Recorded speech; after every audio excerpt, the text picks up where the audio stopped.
Hello, and welcome to the Bel-E and Scratch podcast. I am your host, Bel-E. And I am your co-host, Scratch. And today, well, I don't have anything to start with, for once.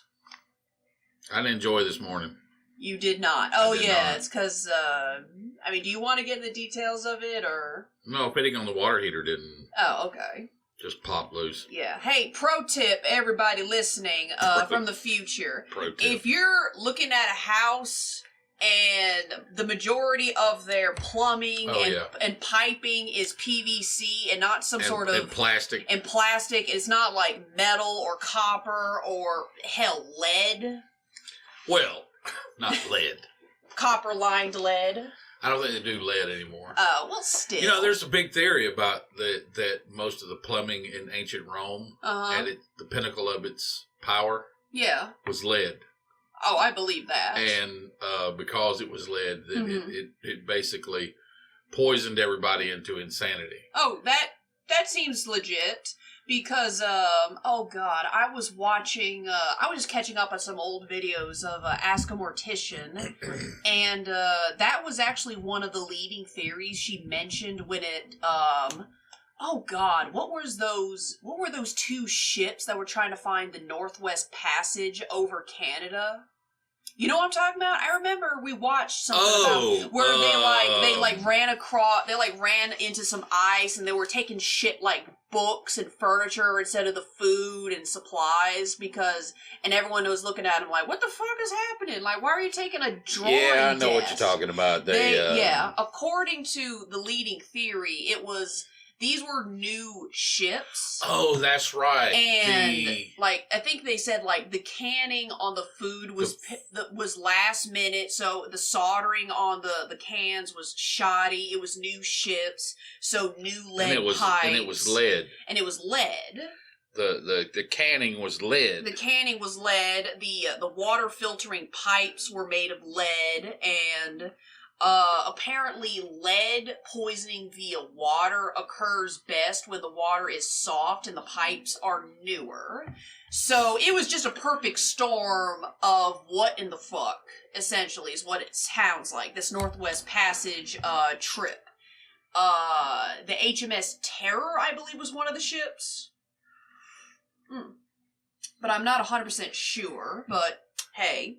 But yeah, if the plumbing and piping in your house is mostly PVC or plastic, don't do it. Yeah, don't do it. I mean, granted, we kind of got this place for a steal because, apparently the guy who was trying to run this show, when he go to jail for fraud? I don't want to get too many details into it, but basically, he was just setting up people with cheap-ass housing, and somehow they got him for, tax evasion or some form of fraud, and what should have been a normal everyday subdivision turned into 30 some odd. He went to jail. Yeah, it turned this what was supposed to be a subdivision, I assume, into essentially 30 to 40 some odd land barons living right next to each other. Essentially, there's no HOA. There's no. I don't want to say there's no crime watch. There's no Karens. There's no Karens. No, we do have a crazy Karen across the cul-de-sac. Yeah, but we haven't had to deal with her in years. No, the last time we had to deal with her was when she threatened to call the cops on me because I was trying to see if I could find my brother at my neighbor's house. Yeah.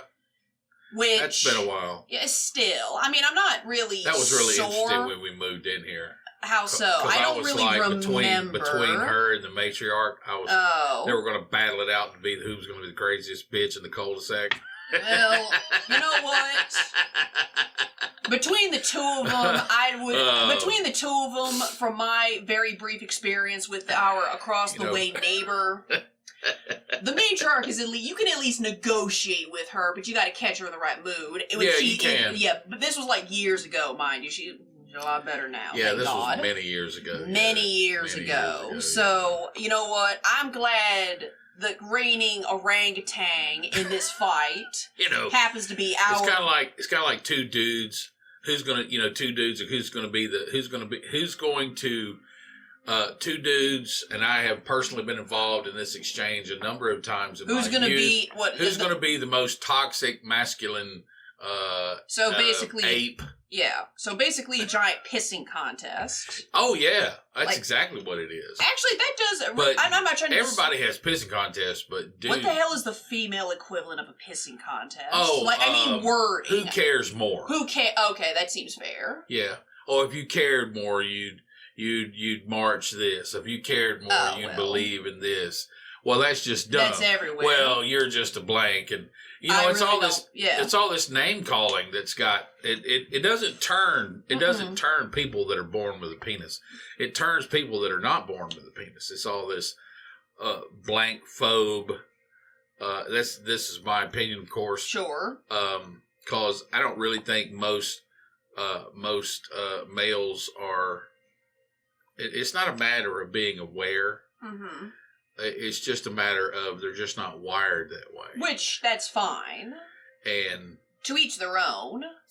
If you can call a male that's interested in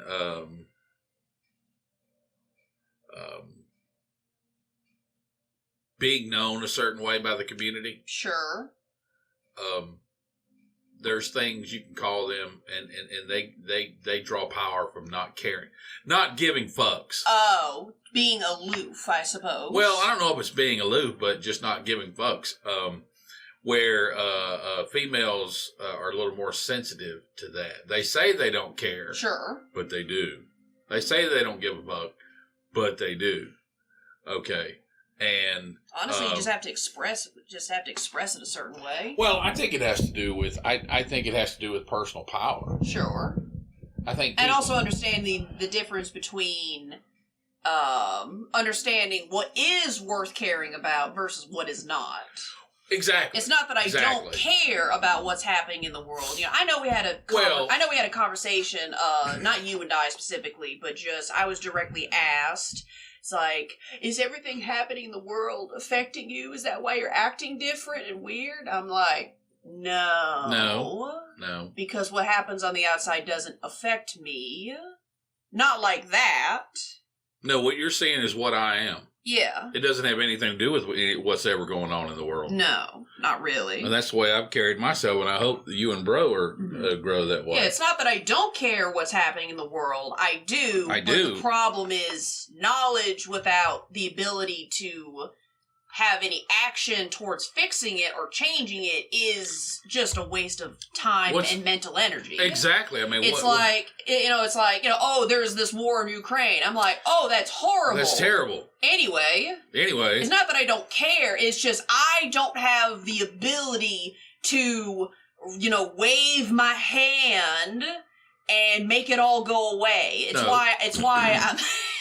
why I get annoyed at folks who, I don't know. Oh God, what's someone from your I don't want to say from your time specifically. No, that's call fine. You out. Just like I don't care.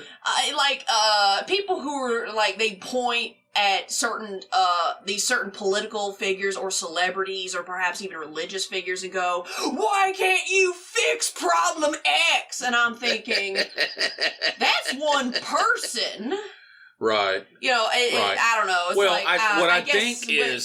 It's honestly and truly what it is? What? It's idol worship. Okay, they think because they think, but here's the thing. They think that along with this position, sure, that it gives them supernatural abilities to combat things they disagree with, like celebrity. Why don't you give more money? Why don't you give more time? Why don't you give more time? Why don't you give more money?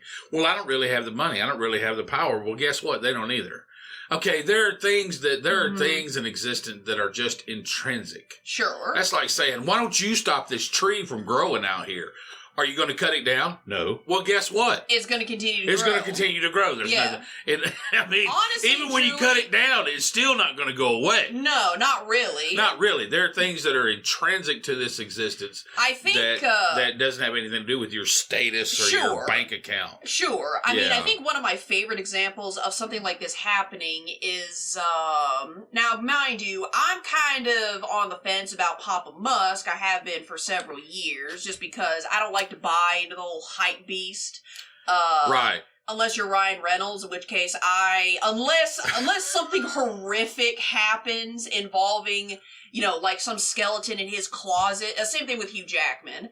Unless some horrifying skeleton rolls out of one of their closets or both, I have to assume those two are pretty chill. And at least 50% of the people, if something did roll out, are not going to believe it anyway. Exactly. So... he wouldn't do anything like that. Yeah. You don't know him. You don't fucking know him.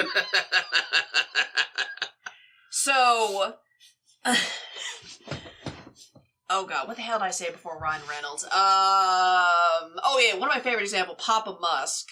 So...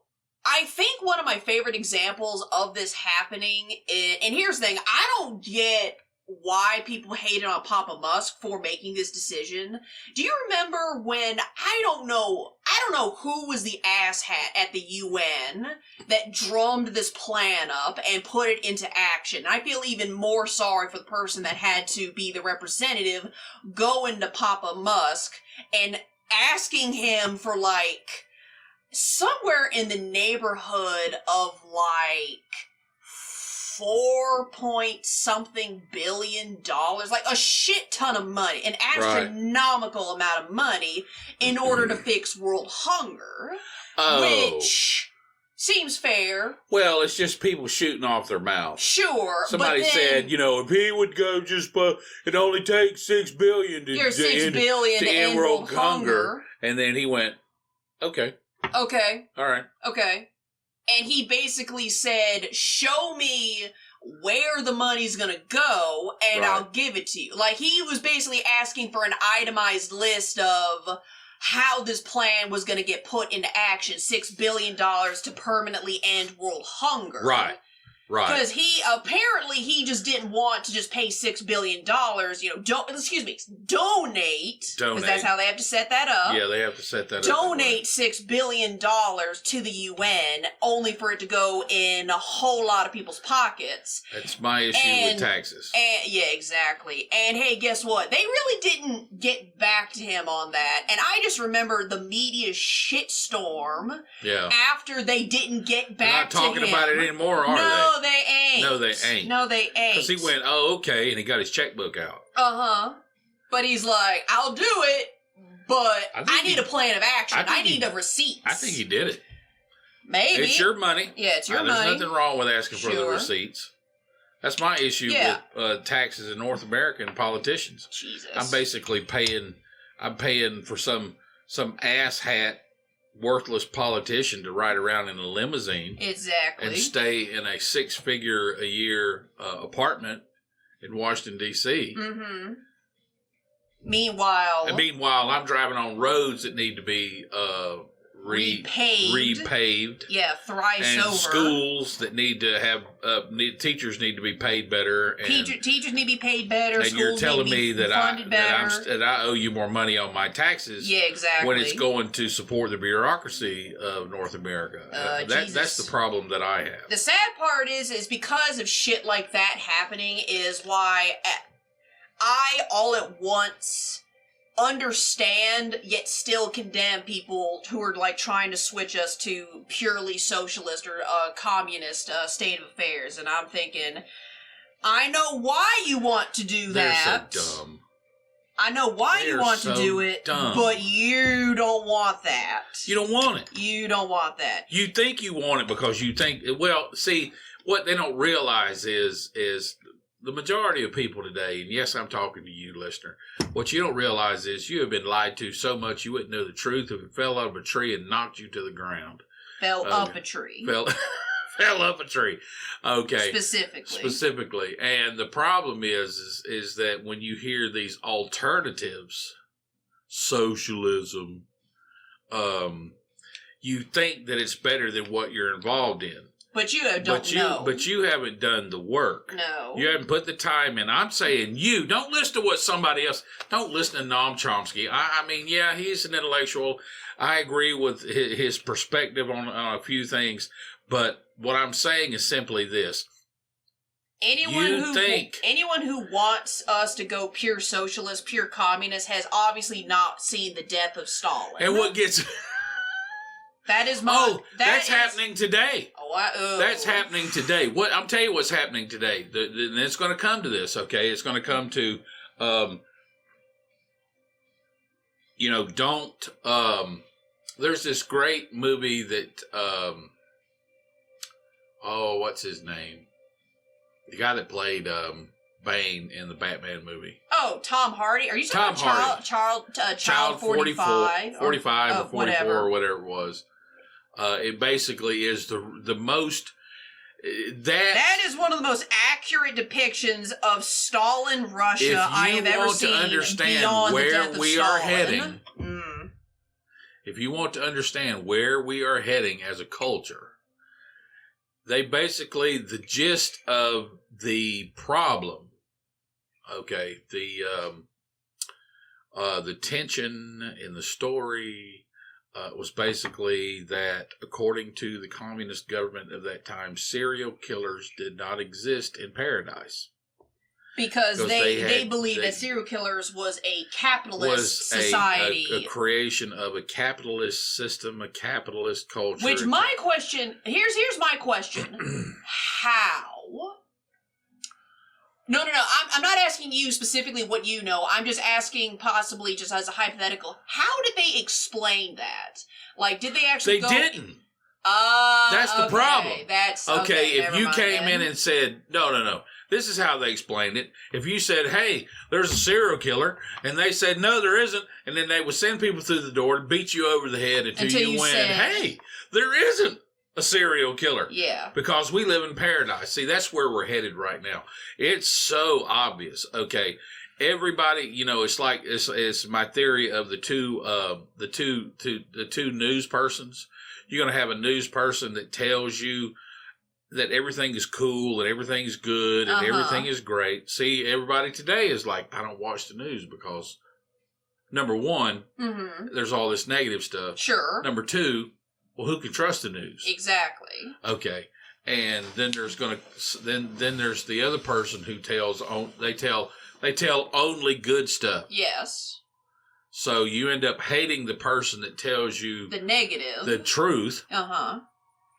And you end up loving the person that ends up telling you, news wrapped in a funny joke. It was the mentality that all these, in my opinion, for low reasons, this is a joke. All the idiots that thought years ago that Jon Stewart would make a good presidential candidate.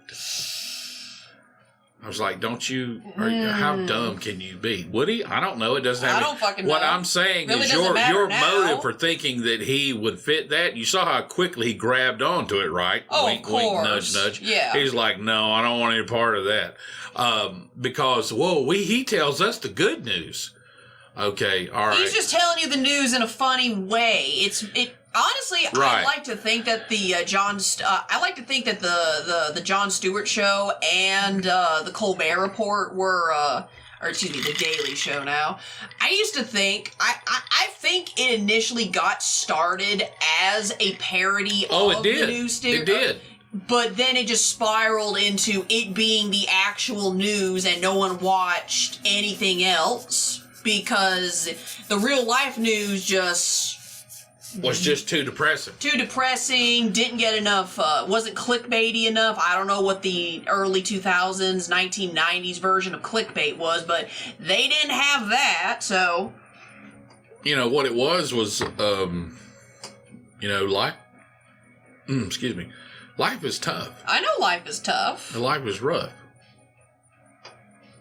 Yeah. It's not fluff. It's tough and it's rough and it's not fluff. Aspiring poet over here. Yes, a poet and didn't know it. Yeah, but see, that was the whole thing, and I didn't have a problem with them at that time.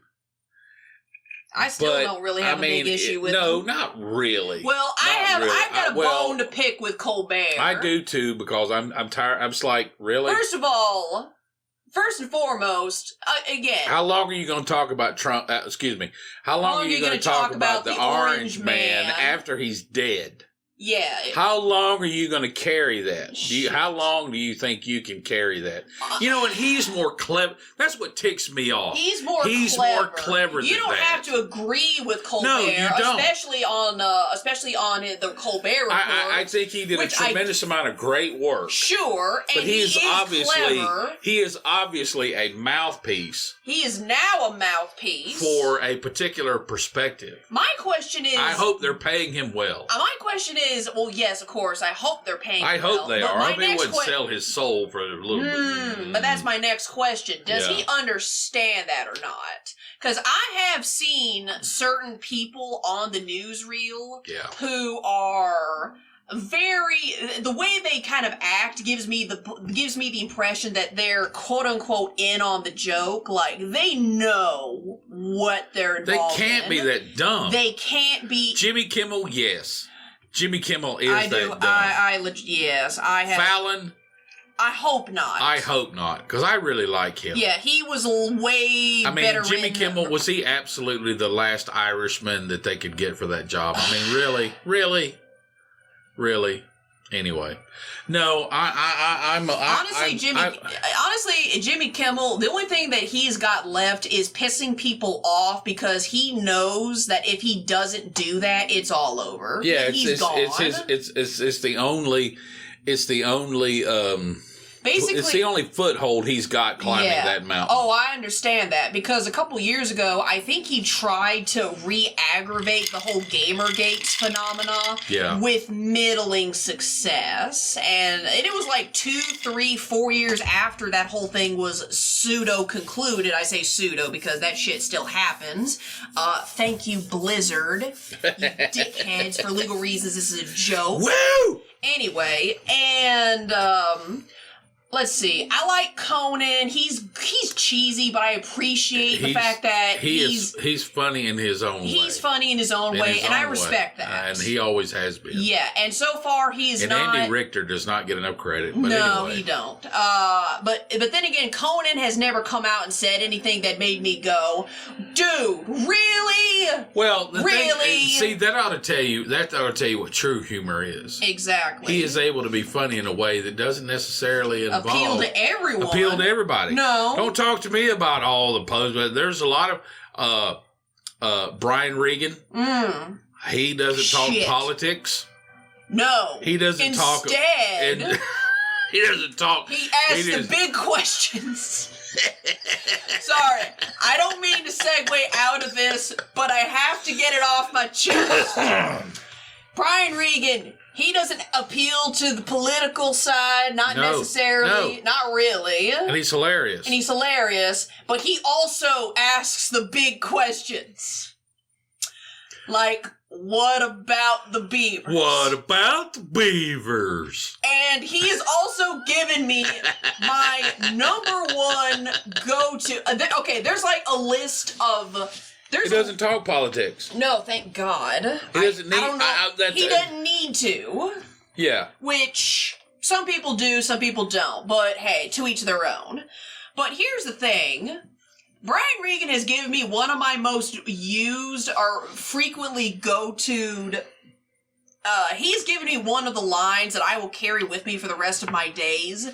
Such lines, I'll give you an example. This is something I wish I had as a teenager in high school, because I was this big of a dick in high school, jerk, I should say. I was this much of a jerk in high school, but there was just a lot of stuff happening behind the scenes that people didn't know about, aka high school. I think you can only be a jerk if you know you're being a jerk and you're doing it on purpose. Oh, well, yeah. Yeah. I did. There's only certain people that brought that out of me, though. No, yeah, I know. Yeah. I was the same way. The rest of it was like... I like you. You can go to hell. I'm going to fuck you up right now. Yeah. Oh no, I wasn't a bully. I wasn't mean to everyone. No, there was just like 6 or 8 people that I liked, 10 people that I was okay with. Everybody else I didn't really know. And then there was like 1 or 2 people that just seemed like it was their mission to either piss me off or get up in my grill. And I'm like, stop. It's like 9 out of 10 people in this class agree with you. And I'm the one person. And I'm okay to sit here quietly. Yeah. But for some reason, because you can't have everybody in your back pocket, you gotta screw with me. You gotta screw with me, yeah. No, I remembered one chick who very specifically, I don't know if this was like just a personal quest of hers, but she was bound and determined. She was bound and determined to be friends with everyone. Oh. And I was the one person that wouldn't lie down. And I said frequently, I just don't care. Right. You know, we never had a big blowout. There was no fight in the hallway. Thank God there was no fight in the hallway. I was just like, I don't... It isn't about that. It isn't about you. It's nothing personal. Nothing personal? Well, I guess at the time it was probably personal. It evolved into something personal. It probably did evolve into something personal. But I didn't start there. I really didn't. It was this weird, like, I know the whole thing with, you kill them with kindness, but the thing is, for some reason, every time she would pop up and that whole kill them with kindness, smile and wave, I just always got the sense of disgenuineness from it, and that was what drove me away. That's what drove me, like, oh, okay, I'm gonna, for legal reasons, this is a joke. I'm gonna drop a sledgehammer on you. Yeah. Okay. Basically. I see how fake you are. Mm-hmm. Okay, you could just leave me alone. Yeah. That's what I didn't understand. You could just leave me alone. Yeah. Why do I have to be why do you work so hard for me to be in your gang or your clique or whatever? I don't sit with you at lunch, and you wouldn't want me sitting with you at lunch. No. Okay. What you do in the classroom, you're doing for the group. Mm. But see, it's a small audience. Sure. And you have the control. But in front of 100 people. I'm literally over here trying to pass high school. Yeah. And if you just, you know what? If you never mentioned my name. Sure. There would just not be any problem. There would not be any problem. I didn't. I had one, and and she pushed me to the point where I literally sent her out of the room crying in the hall. Because I'm like, why don't you just leave me alone? Because it got to that point. I'm gonna save you. What are you gonna save me from? Save you from what? From what? As the child of a minister, what the hell does that mean to you? It's crazy. I don't understand it. If you would have just left, if she would have left me alone, we would have been better friends. Sure, or at least acquainces. You'd be like, oh, hey, I'll be like, Susie. all right. It's like, hey, if I say, hey, don't. Do not. Just don't. Yeah, do not. Contraction form. Don't. Don't. Yeah. Okay. Yeah, I'm not trying to. Yeah, we're not. And I'm like, wait a minute. First, I asked you. Yeah. Now I'm telling you. Now I'm telling you. Now I'm gonna yell it at you. Now I'm gonna have to rough you up. Yeah. Because I feel that I have gone through all the steps that it takes. Yeah. To tell you to leave me alone. Leave me alone. Yeah. Okay. Oh, I understand I don't know what you think you're saving. I don't know. Hell if I know. It was really weird. It's a mentality that, see, I would do that for you. Sure. Bro. Well, because that's your family. That's my family. Yeah.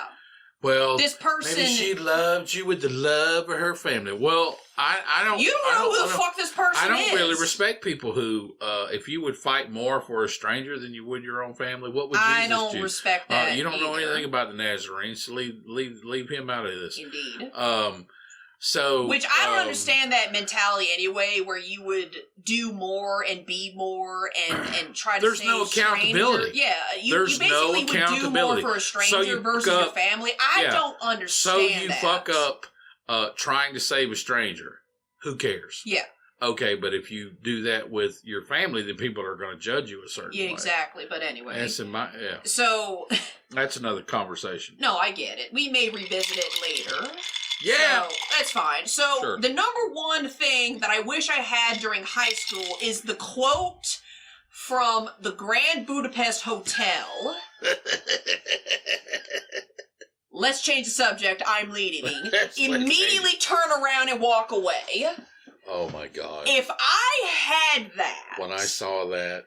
Oh my God. I thought I was about to piss myself laughing. It's like. People can say whatever the fuck they want about that movie. In my opinion, that is like my go-to relaxation movie because it's engaging without being overwhelming.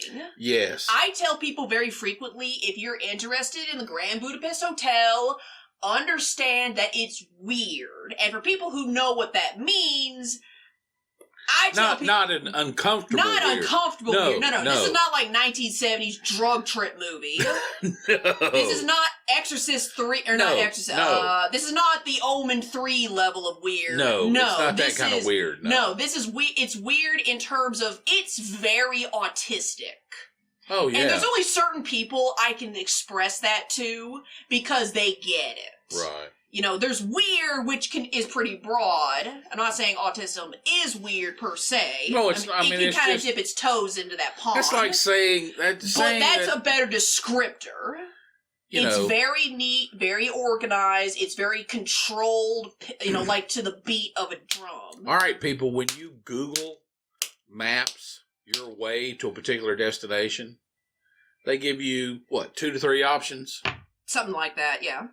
An autistic perspective is just one of those 3 options. Sure. It's not weird. It's just different. It's just different. Okay?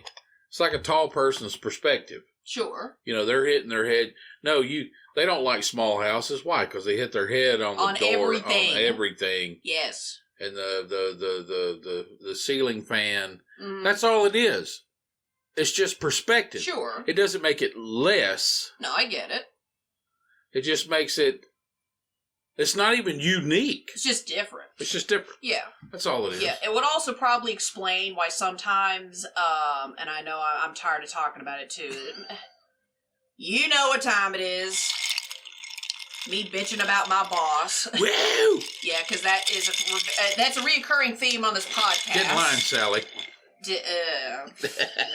Hell no. What now? Man, I don't. Well, I'm this is all. I don't do wine. Catharsis. I know that. But that also might explain why sometimes I can't be in the same room with her. Because I think I summarized it best where I'm just like, she is a good person. Her heart is in the right place. Right. This past month I showed up. It was like day 1 of my cycle. And I am not happy. And there isn't anything that's going to make you happy on that day. And there's nothing that's going to make me happy on day 1 of my cycle. Okay? All right, look, I don't know how A big bag of cash is not going to make me happy. No, and that's the thing that would make me happy. So it would make me less unhappy. Sure, but at the same time, Right. I still feel like I'm being stabbed. That's too So, here's the thing. Every woman going through the cycle, they have that one day during the process. Oh, yeah. That is like, I wish I was dead. Cramps! I wish I was dead. I don't want to go to work. Fuck you. They have that day. Now, if it's every day, well, then you have endometriosis, and I apologize you have for the universe. For legal reasons, this is a joke. You have a situation, you need to go see a health professional. Yeah, please go see your doctor. Please go see a health professional. Please, please. There's no need for you to suffer this. No. Go to the doctor. Go to the doctor. If every time you have your cycle, it feels like Satan is ripping your uterus out of your body in the most unpleasant way humanly possible, go to the doctor. Usually, it's either a matter maybe you're dehydrated, you need more fluids. You need to be on birth control to stop that process from happening. Too much blood. You need to take a B vitamin or a multivitamin. Which everyone needs to do anyway. Which every woman and man needs to take a multivitamin. Needs to take a multivitamin anyway. I am a professional, and this is what I say: take your vitamins. Yeah. So. Yeah. But it is not. I don't care what people say. It's not meant to be that way. It really isn't. Okay. Here's the thing: it's not. Something's off. Yeah, something's off. Yeah, if every day of your cycle, ladies, you feel like you're about to die, please go see the doctor because that's not normal. That is not whoever normal. you go see, if they don't figure out a way to stop it, then go see somebody else. Go see an actual woman gynecologist, man. Yeah. Look. Yeah. I keep hearing I keep reading terrible story after terrible story of male gynecologists to the point where I'm just like, why even bother? Does that make sense? Well, I mean, when you think about the numbers, there's always going to be a small percentage. Oh, of course, and we hear about that more, but at the same time, and they're going to amplify that more. Oh yeah, that's kind of how I figured out how to tell the difference.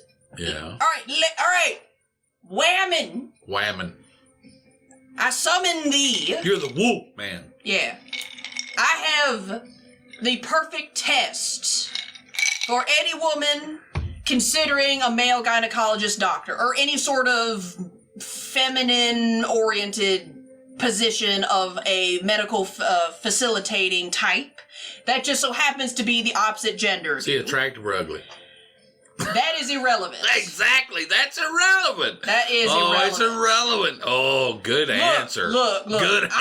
I look, as the daughter of you who has been a nurse for 25, 30-ish years. 25, 30 years. Just say 30. It sounds cooler. Based on if 40-hour a week. Put it to you this way. Based on 40 hours a week, then I'm at 29 years. Based on 40 hours a week, I'm probably closer to 35 or 40. I'd say 35 or 40. I spent many years working 50, 60, 70, 80 hours a week. Yeah, you did some crazy shit. I did some crazy stuff. It was worth it for the money, you definitely got all gnarled up in your head, but that happens. Yeah, it messed my head up, and now my feet hurt. Yeah, well, anyway, we're fixing that. We're working on that. So, here's the thing.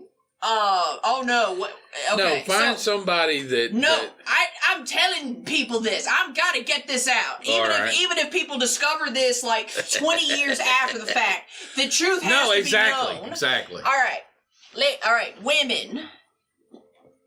If you're gonna go see a dude, feminine-related doctor or person, I don't know... OBGYN related, I don't give a fuck. Okay, so it's not a woman doctor or nurse or whoever. Here's how you tell the difference if you're going to stick with this person or not. Oh, that's... Wow. Keys to the kingdom. Yes. Hypothetically, this is the example I like to use. You're going in for your regular gynecology checkup. Yeah. I did it. The matriarch does it. It's just a thing that needs to happen. Because you don't want to wake up one day and realize, oh shit, I have some form of cancer. Or some form of unpleasantness. Yes. Let's go with that. Yeah. So you're doing a regular checkup. The gynecologist happens to be a dude.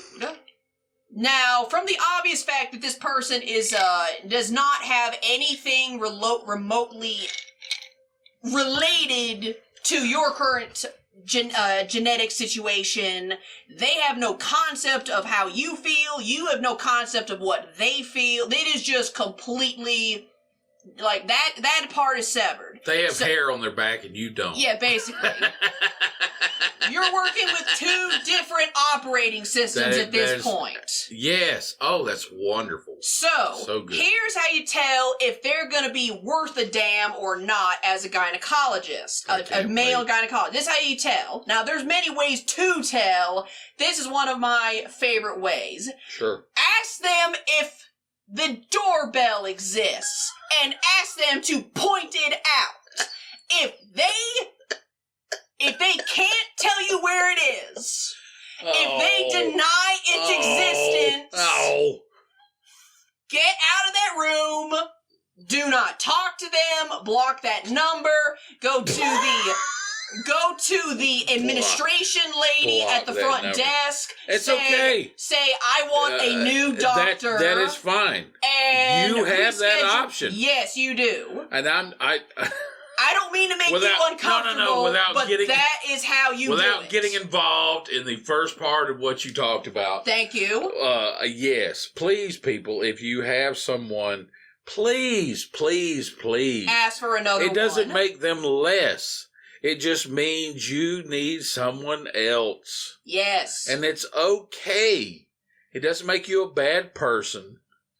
Just ask for someone else. Just ask for someone else. Yes. Oh, and if, you know, like, I don't want to hurt their feelings. Fuck them. Fuck them. This is about you. Look, I have to put up with this shit too at work. Oh, it's crazy. I get mostly guys. It's usually guys, and they're like, I just want to have a male trainer instead of a female one, and I'm like, okay, and I give them the 2 thumbs up because I'm like, I'm okay with this. I personally want a guy trainer because, me personally, Bel-E, I need a guy trainer because for some reason, it's easier for me to work with a dude who is just like, okay, do this. Oh, how do I do that? You do it like this. And I go, okay, and I go do the thing. I don't need, personally, now some people do. It doesn't make people less. It doesn't make people less. It doesn't. Some people need the extra,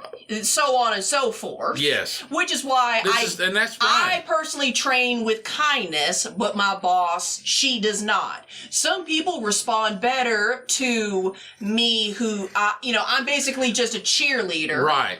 And some people respond better to that classic 1980s, what the fuck was what was Rocky's trainer? What was his name? You Apollo remember? Creed? No, the guy in the cap. Oh! Him! Oh, Mick! Some people need me. Some people need Mick. She's Mick, but hell of a lot more attractive. You're gonna eat thunder and crap lightning. Yeah, some people need that. Some people need me. And that's just being self-aware. And I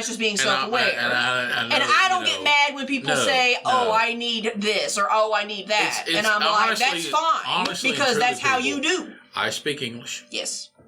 And for a trainer to be able to communicate with me, yes, they must speak English. Yes. It doesn't make me more. It doesn't make me less. This is just how it be. It's this what just is. It just is, and it is that simple of an understanding. Yes. Okay. So I don't get mad when I don't get mad when people say I need this trainer or I need that trainer, and you shouldn't get weird if you have to ask for another doctor. What's wrong with me? No, there's nothing wrong with you. Hell. I know, but see, that's what society tells people, and especially women. Oh, we live in a society, and it isn't honestly, truly, Pepper. It's like, the patriarchy. It doesn't have anything to do with the patriarchy, which is I'm not disagreeing that there is a patriarchy, which but in my opinion is a myth anyway. Because I do, you know as well as I do. Okay, who dictates what in this house? Me or the matriarch? The matriarch. That's right. Because I love her and I will bend to her will. Okay, so don't tell. But here's the thing: she's earned that authority. She has. Sure. She has.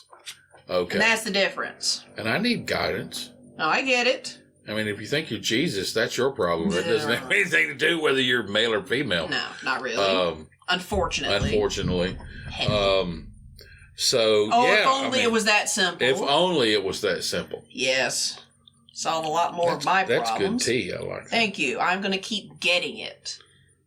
That's really Or good. wait till the next subscription box when he's going to give me some more, like a different type of green tea. You know, I got that tea in there that I need to, that stuff. Gunpowder tea that I gave you? No. The stuff that I just bought when we were up north in the bag, in the little brown bag. Oh, that detox stuff? Yeah. Yeah, drink it. Yeah.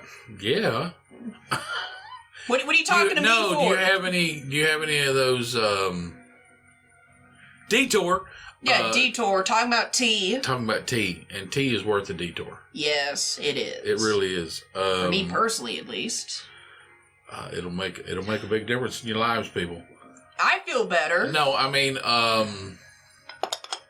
because I can't hear. Tea is the most basic.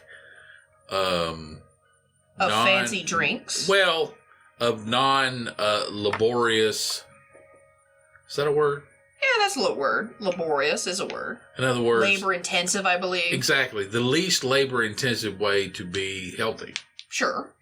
I mean, other than just drinking straight water. Yeah, this is just fancy water. It's just, Yeah. No, I get it. So. Do I have any what kind of tea? No, not tea. I mean, I have like I used to I have a strainer ball if you want that. Strainer ball. That's what I'm looking for. Yeah, I'm right now. I'm on a gung fu kick. That's cool. Yeah, you can have my strainer ball. It's got like a. It's got a little mini charm on it. It's a strainer ball. Yeah, it's a teapot with moons and stars on it. Yeah, cool. Yeah, you can borrow that. See that or my yerba mate straw. That's not out of the question. It's not out of the question. I might take one to work. Yeah, I need that tea. That's fine. Yeah, drink it. And come to the gym with me. I need to do that. Yes. For the love of God. Anyway. Yeah, anyway. Oh, yeah, back to Brian Regan. Brian Regan, okay. Oh, yeah. So, one of the greatest lines that was in his most recent special that I have used to very good effect is the line, "How do you follow nothing with less?" With less. That is one of the most beautiful things I had ever heard, and the amount of times... People do it every day. The amount of times... like, what are you doing? The amount of times I'm able to say that in a week is honestly startling. Don't call me an ass. Okay, you're the one that started this line. Yes. Oh, I know. And you don't have anything to show for it. Yeah, exactly. That's why... Yeah, don't call me an ass. Yeah, this is also why part of the reason why... God. Jesus. It's also one of the reasons why I bitch at my boss, or about her at least. Not to her face. Sometimes. Here's the thing. It's not that I don't complain against her. I do, but I try to be a little bit more subtle about it, because... Look, I'm worried if I drop the hammer on her in the same way I do on this show, she might be looking to tee up and kick me out if she wasn't already overextended as she is, you see. Oh. So. Well, she needs you. Exactly. But I don't think you're taking advantage of that. But I'm also not pressing my luck. No. You know what I mean? No. It's like I don't it's like I know I cannot be easily replaced, but I still don't show up, half an hour late for my appointment. Right. Well, and just act like an idiot. You bring for your generation, I guess. You bring a toughness a consistent toughness. Mm. Okay. I had no idea that in the 21st century that that's what keeps me in my job. Mm. I don't call out sick. Indeed. I mean, yes, I'm competent. Yes. Well, here's the thing. You as a nurse understand the difference between a sniffle versus, oh shit, I need to go lay down. Yes. So. And even when I need to go lay down, I don't, You don't. I don't. Or you hadn't in the past. That's just... Well, that's not a smart thing on my part. No, but you were essentially, your dad was a minister and your mom was like a farmer's daughter. You didn't have a chance of knowing what the hell a day off was. Even on Sunday, you still had to go to church twice. Yes. So... At a minimum. And for a couple of years, 3 times a day. Yeah, 3 times a day. You see what I mean? It's like, that's not really a day. In my opinion, day off is having, more than an hour to sleep in the middle of the day. Yeah. Like, if you want to just do that... opportunity. Yeah, the opportunity. Yeah, if you have the opportunity to take, a 3-hour nap in the middle of the day, in my opinion, that's considered a day off. But that's my opinion. So... And enough people don't capitalize on that. Indeed. So. And I mean, it's not like I don't take days off. I asked for Halloween off. Why? Well, I thought I was going to go to some parties. Is that today? No, that's tomorrow. Oh, okay. Yeah, the 31st is tomorrow. Today is the 30th. Yeah, make sure the porch is off. Yeah, make sure the porch is off. I don't know. Should I buy candy? I mean, you know what's so crazy about Halloween? I don't celebrate it, but the candy shows up anyway. The candy shows up anyway, yeah. I wouldn't. Look, here's the thing. Our yard is not decorated, and I don't want to trust children with the dogs. Have you noticed that there's a lot less yards decorated this year? Yes, I have. Oh. And they usually have an SUV in the front yard with a for sale. Yeah. What are you gonna do? That's not funny. I'm not making a light of that. No, we're not. Here's the thing. We're not trying to be glib about this situation. We just can't help but notice. No. This is a mess. Yeah, I know it's a mess. I mean, you just went to Wally World earlier today to help patch up the water heater, and the first thing out of your mouth when you got home was, "Man, that parking lot was just like 1978." And the closest thing that you have an understanding of, and the immediate listener outside my age range would be the early the Joker movie with Joaquin Phoenix. Shit. That's exactly how it was.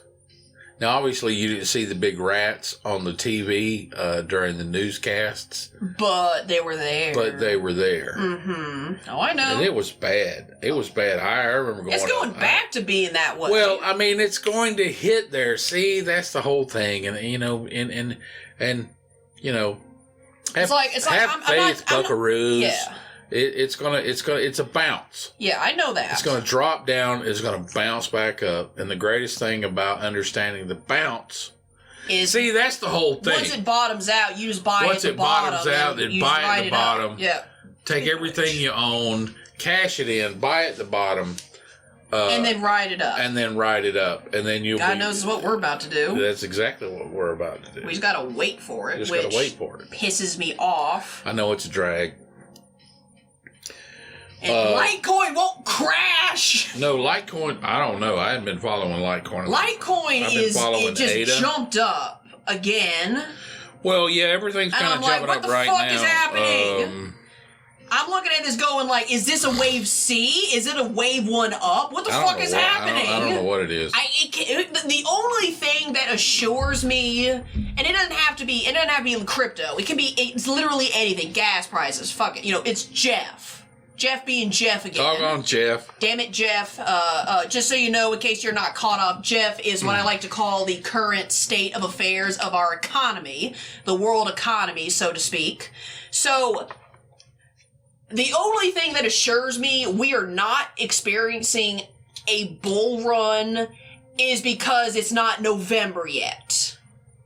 No. Because the elections is what's going to be the biggest indicator of what's going to happen based on, and you and I talked about this, based on the average 4-year cycle, after the midterms, the economy is going to take a turn up. Oh, I know that. Brr. So, we're going to see. Yeah, we'll see.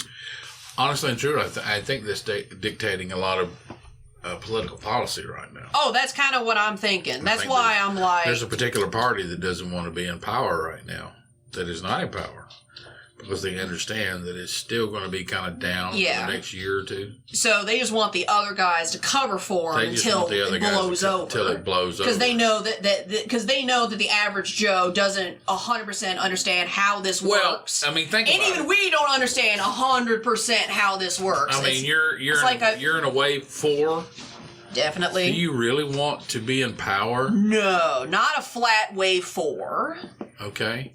A sharp one, maybe. You want to kind of be responsible for the bounce when it goes up into a wave 5? Sure, but you definitely don't want to be in a wave 2 or 4 in power. So, no, I'm not saying... you have to own it. Yeah, you got to own that shit. So... Yeah, it's like if the Orange Man was reelected, we still would have gone through an economic slump. But it wouldn't have been as drastic as what we're seeing today. No, I think... In my opinion. I think...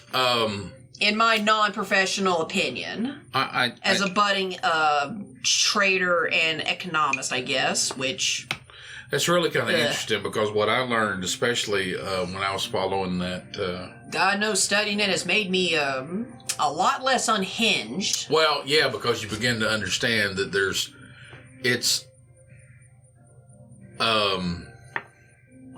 what you begin to understand when you start studying the market. Is that all of the... Yeah, that's left. Yeah, I'm out of hot water. Oh. Yeah. Oh, I'm sorry. No, don't apologize. That's what it's there for. Okay. This is why I said I want like a 64-ounce version of this. Okay.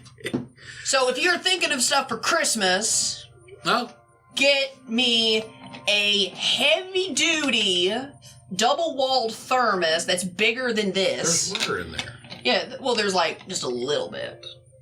Maybe one for like half a cup. We'll see. Okay, so this is... Oh, God. Can I read it in here? It's not 32. That is not 32. I mean, it's fine. It's barely 16. Yeah. Hand wash only, blah, blah, blah. Vacuum tumbler. BPA free. Don't fully understand what that means anymore. Do not microwave. No shit, that's made of metal. All right, I don't see... Well... It's about 64, or no, it's about 16 ounces. 16, it's about 16, 20 max. Yeah, 20 max. I need like a 32 or 64 ounce version of that just for tea. For tea. That works. Either in here or I can take it outside, like go park up in the mountains and have like this, but by myself, looking at the mountains. People, one of the biggest things that helped me was an author by the name of Harry Dent. He's a demographer, D-E-M, demographer. And what I learned from reading his work was that it really didn't have anything to do with who was in political power, per se. Mm-hmm. It had to do with the age of the dominant demographic population. Technically right now is... still kind of sort of the baby boomer generation. Little bit. When he talked about and what's so great about understanding this is you begin to realize that you get all jacked up with the political process and these people are trying to tear down our country and then all of a sudden you start doing research. Then you start doing research. You see how money flows and how the economy works. And you realize that ultimately it don't fucking matter. It doesn't really have anything to do No, with it does not matter. Who's in power. No. That's why... The economy does well when the dominant generation is a certain age, and it does less... Yeah, when they get into their prime earning years. Exactly. Which I think might be what's happening is the current generation that needs to be in their prime earning years aren't earning enough to keep the wheel turning. For better or for worse. Because we're still seeing shit like people having to do, like, having 2, 3, 4 jobs just to be able to afford rent. That's not in your prime years spending money. That's survival. Okay, what I have... You got a little bit. For legal reasons, this is a joke. Oh, God. What I have learned, what I think I've learned, is that the rent being so high that people Rent's have too damn high. Work a couple of jobs just to pay the rent is a outcome of that affluence that we have reached. Exactly. Okay. Yeah. If we had never reached this point as a country where housing prices has just gotten so astronomical, gotten so high. Well, we would never have been successful in the past. It was that success in the past that put so much money into people's pockets. That might inadvertently end up fixing itself because it always does. No, I don't mean just that. I mean also the fact that there's less and less people my age, younger, maybe a little bit older, who are not having kids. Right. Like, I saw something... Oh, yeah. Yeah, so more people are going to die without having kids, and therefore housing prices are going to eventually go down because there's less people, and it'll eventually reset itself. As gruesome of a thought that can be. This line of, kids are too expensive. Please get away from that. That is just the worst. That's That's how cultures end. Yeah, that's how races of people become extinct. That's how people become extinct. Yeah. Is listening to that nonsense of kids are too expensive. Look what's happening in Japan. Mm-hmm. I mean, literally, in 100 years, Japan is not going to exist. Which is a shame. At least not in the form it is today. Look at the culture that they bring to this world. Yes. And 100 years from now, they're just going to be an afterthought. Which is unfortunate. Because they got caught up in that kids are expensive. Well, honestly, here's the thing. The situation in Japan is a little bit more complex than that. From what I have seen. Sure. Part of it is yes. Maybe. Here's the thing. Yes, there is the stigma of children are too expensive. The fact that it's a stigma. The fact that it's a stigma. That's the problem. Oh no, it's already gotten to the point where what the hell did I see? I have to work 80, 90, 100 hours a week just to have children. Mm-hmm. That is wrong. That is wrong. That is wrong. It also means you're in the wrong career, too. Well, it means you're not understanding the world the way you need to, yeah. In my opinion. No, because you're putting monetary value on a person, a life. Well, when you shouldn't really be doing that anyway. But, no, the situation in Japan, part of it is just I don't know who... Or I don't know exactly how, again, I'm not Japanese. I don't know exactly how this got the way it is. Right. But part of the issue with Japan, and this is a big part of the situation they're facing, is you just have swaths of the population who are just being worked to death. Well, here's the issue. They're being worked to death. Mm-hmm. To provide what kind of lifestyle? Exactly. That's it. But part of the situation is for you to be able to keep up with the socially defined mm-hmm.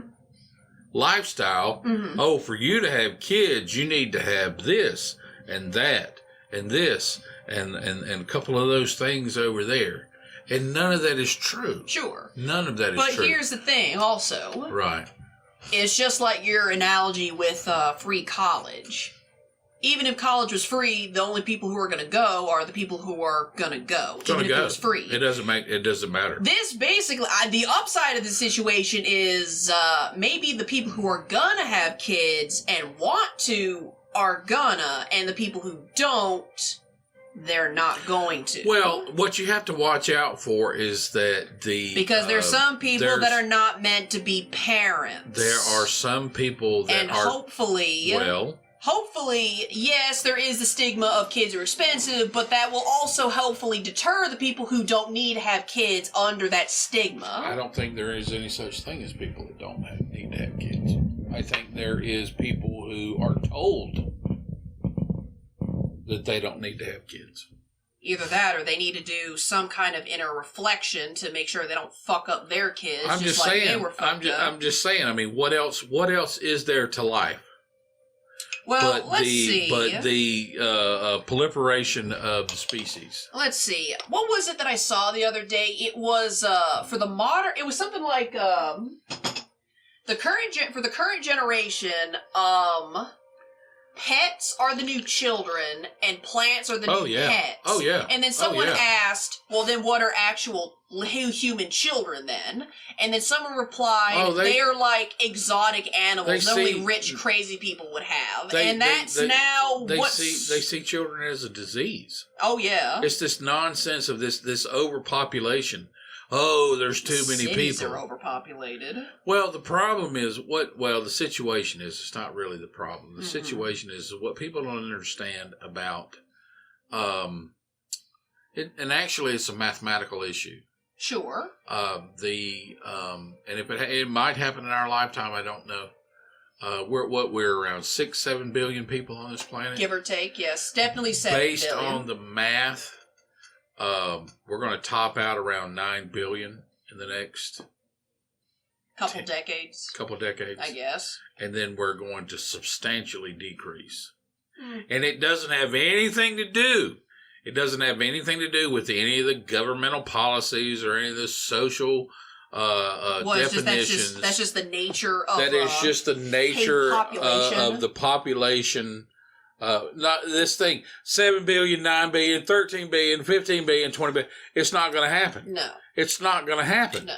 Because there's a certain there's an upper limit that will be crossed, and not. Once that limit is crossed, then we immediately start to exponentially decrease. Mm-hmm. Okay, all right. Now, this is just a mathematical and it's not thing. my opinion. It's a mathematical thing. You can go look it up.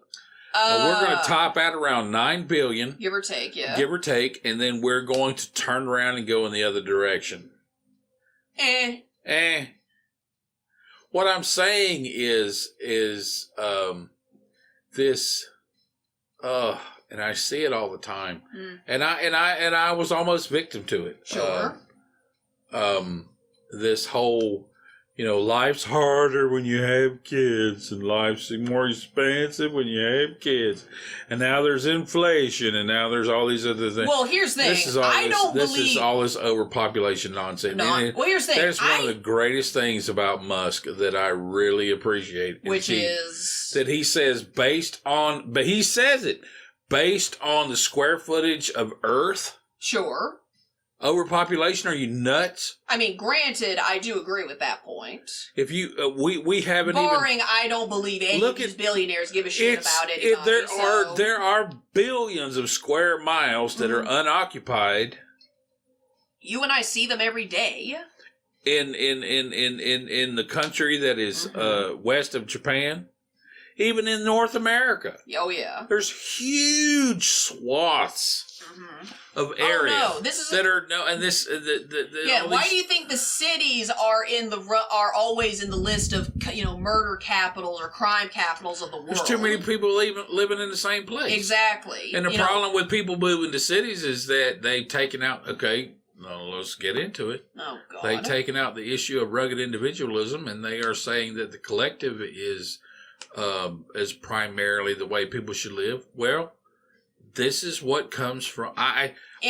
We should try to do both. What I'm saying is I don't have an issue with collectivism that creates these cities per se. I'm not a fan of cities. No, I know that. There isn't any document on the planet that is either. Actually, not really. No, not really. No. Because cities always generate huge problems. Because it's just a whole bunch of people living in one spot. One spot, and they are expecting the communal type. Like they're expecting the group to support them. When at times that's not the case. That's not the case, and that's where all the problems come. Oh from. Comes from cities. Yeah. Granted, I personally believe you should try both at the same time. Have a community because no one is an island. I'm learning. Let's put it to you this way: rugged individualism always works. Because at least. At the end of the day, you're taken care of. Someone tell me any time in history where rugged individualism did not work. You die. Well, guess what? You're dead. You're dead. That's the nature of things. Yeah. Okay. Yeah, we all die. We all die. Yeah. You came to the end of your path. Yeah. Okay. Yeah, there's always an end to the trail. Community, and there's nothing wrong. There's nothing wrong with community. Not per se. I don't cater to it. It's just the way I'm wired.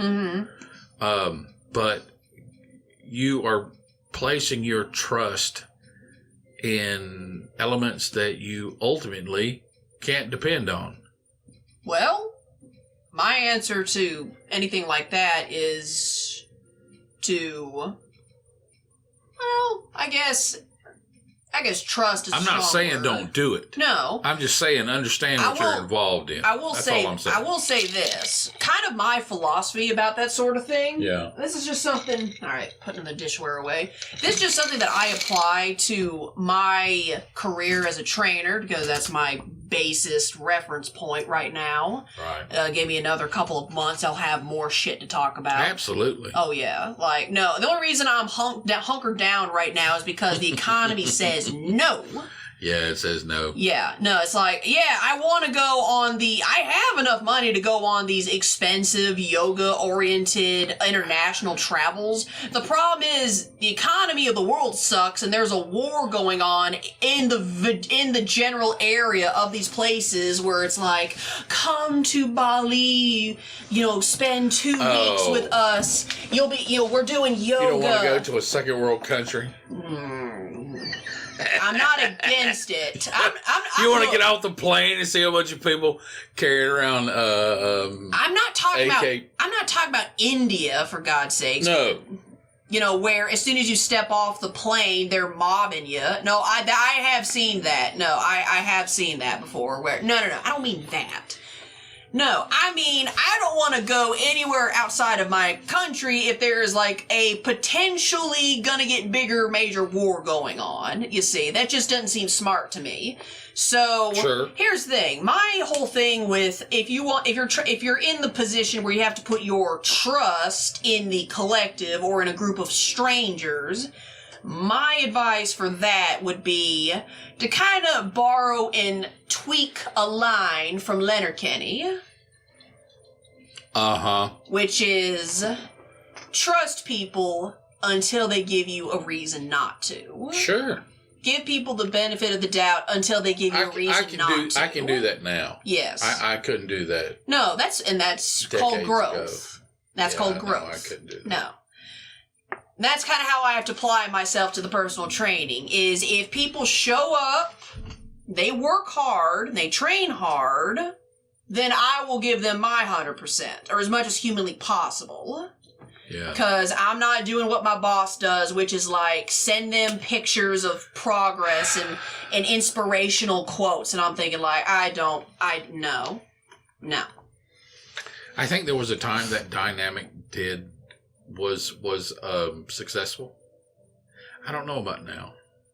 I mean, ultimately, there is always a certain kind of success that comes from that. Sure. Because there are people that did not get any kind of positive reinforcement. Sure. Is that a way to put it? I get it.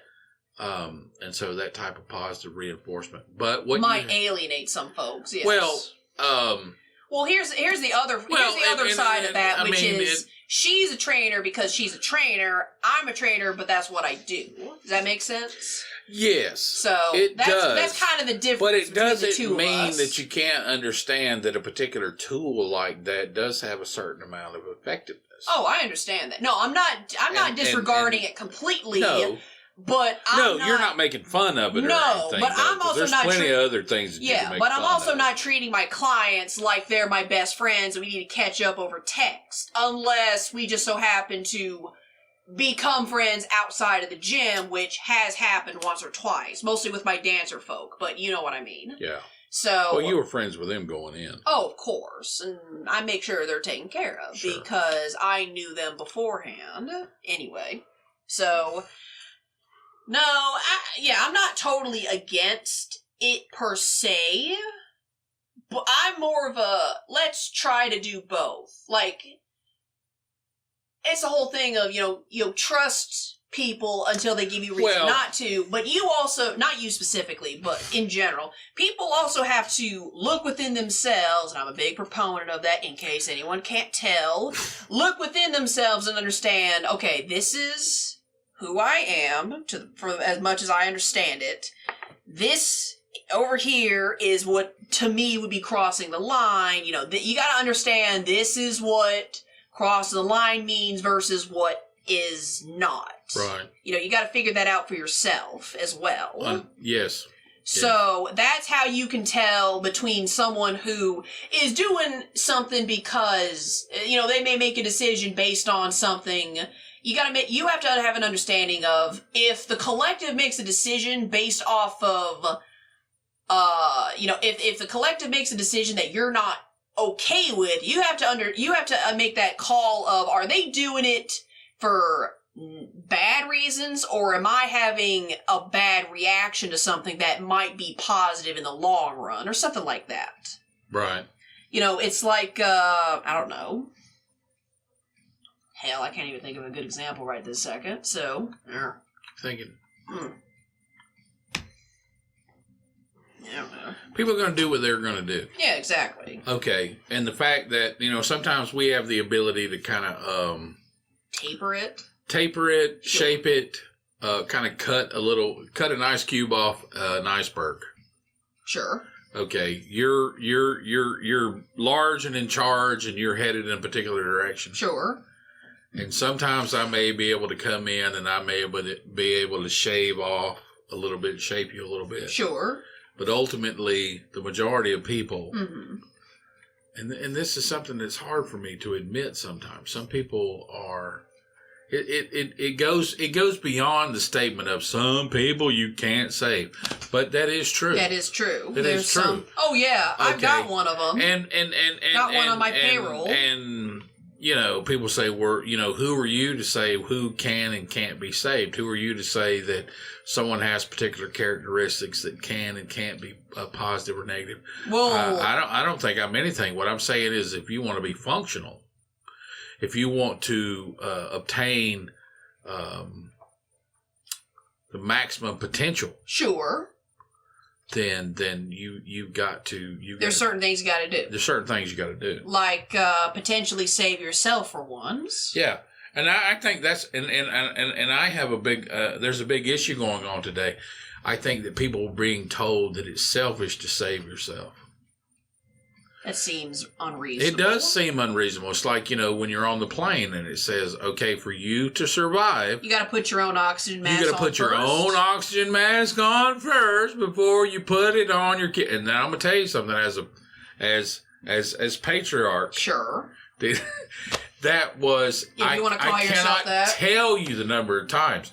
And as many times as we flew back between... The West Coast and the East Coast. Oh, yeah. And to listen to that line every time, make sure you put your own mask on first before you put the oxygen mask on your child. Mm-hmm. Listen, if you talk about an existential crisis, yes. Oh, I'm just sitting there going, drink cart, bring the drink. F you, buddy, bring the drink cart. I need and I'm thinking, I've got to put my mask on. My child could be dying. But I got to save myself first. But if I don't save myself, I can't save them at all. And if I don't save myself, then we both die. Exactly. For you to have and that is a weird state of mind to be in. For my child to have a shot at living at all, I have to save myself first. Oh yeah. And the whole time, imagine if. You know what I'm saying? Oh, yeah, no. Imagine putting on a mask and then putting a mask on your child and your child dies. And you're just like, if I would have just put the mask on both. Well, if you'd put the mask on your child, you know what I'm saying? It would be, obviously it would be an issue because you'd be dead. You have to put the mask on yourself. I don't know. There's just, it's just this really weird survivor's guilt. It is this really strange survivor's guilt, but you have to understand that there is a path. Mm-hmm. You have to, you can't help anybody else if, you can't save another person from drowning if you're also drowning. If you're also drowning. Yeah. No, I get that. It's like, me seeing someone drowning in a lake. Well, I'm not a swimmer. Oh, yeah. You could jump in and help them. Well, I can't swim. Why? Not enough to save a drowning person. Exactly. I can. So we could both die. Oh, I know that. You could read my name in the paper and go, oh, what a heroic fellow. He jumped in and tried to save someone from drowning. And he also drowned. And he also drowned. That's a bad epitaph. That's not really anything I want to be known for. No, this is why I say I'm not the person that bails out a sinking ship. No. You'll try.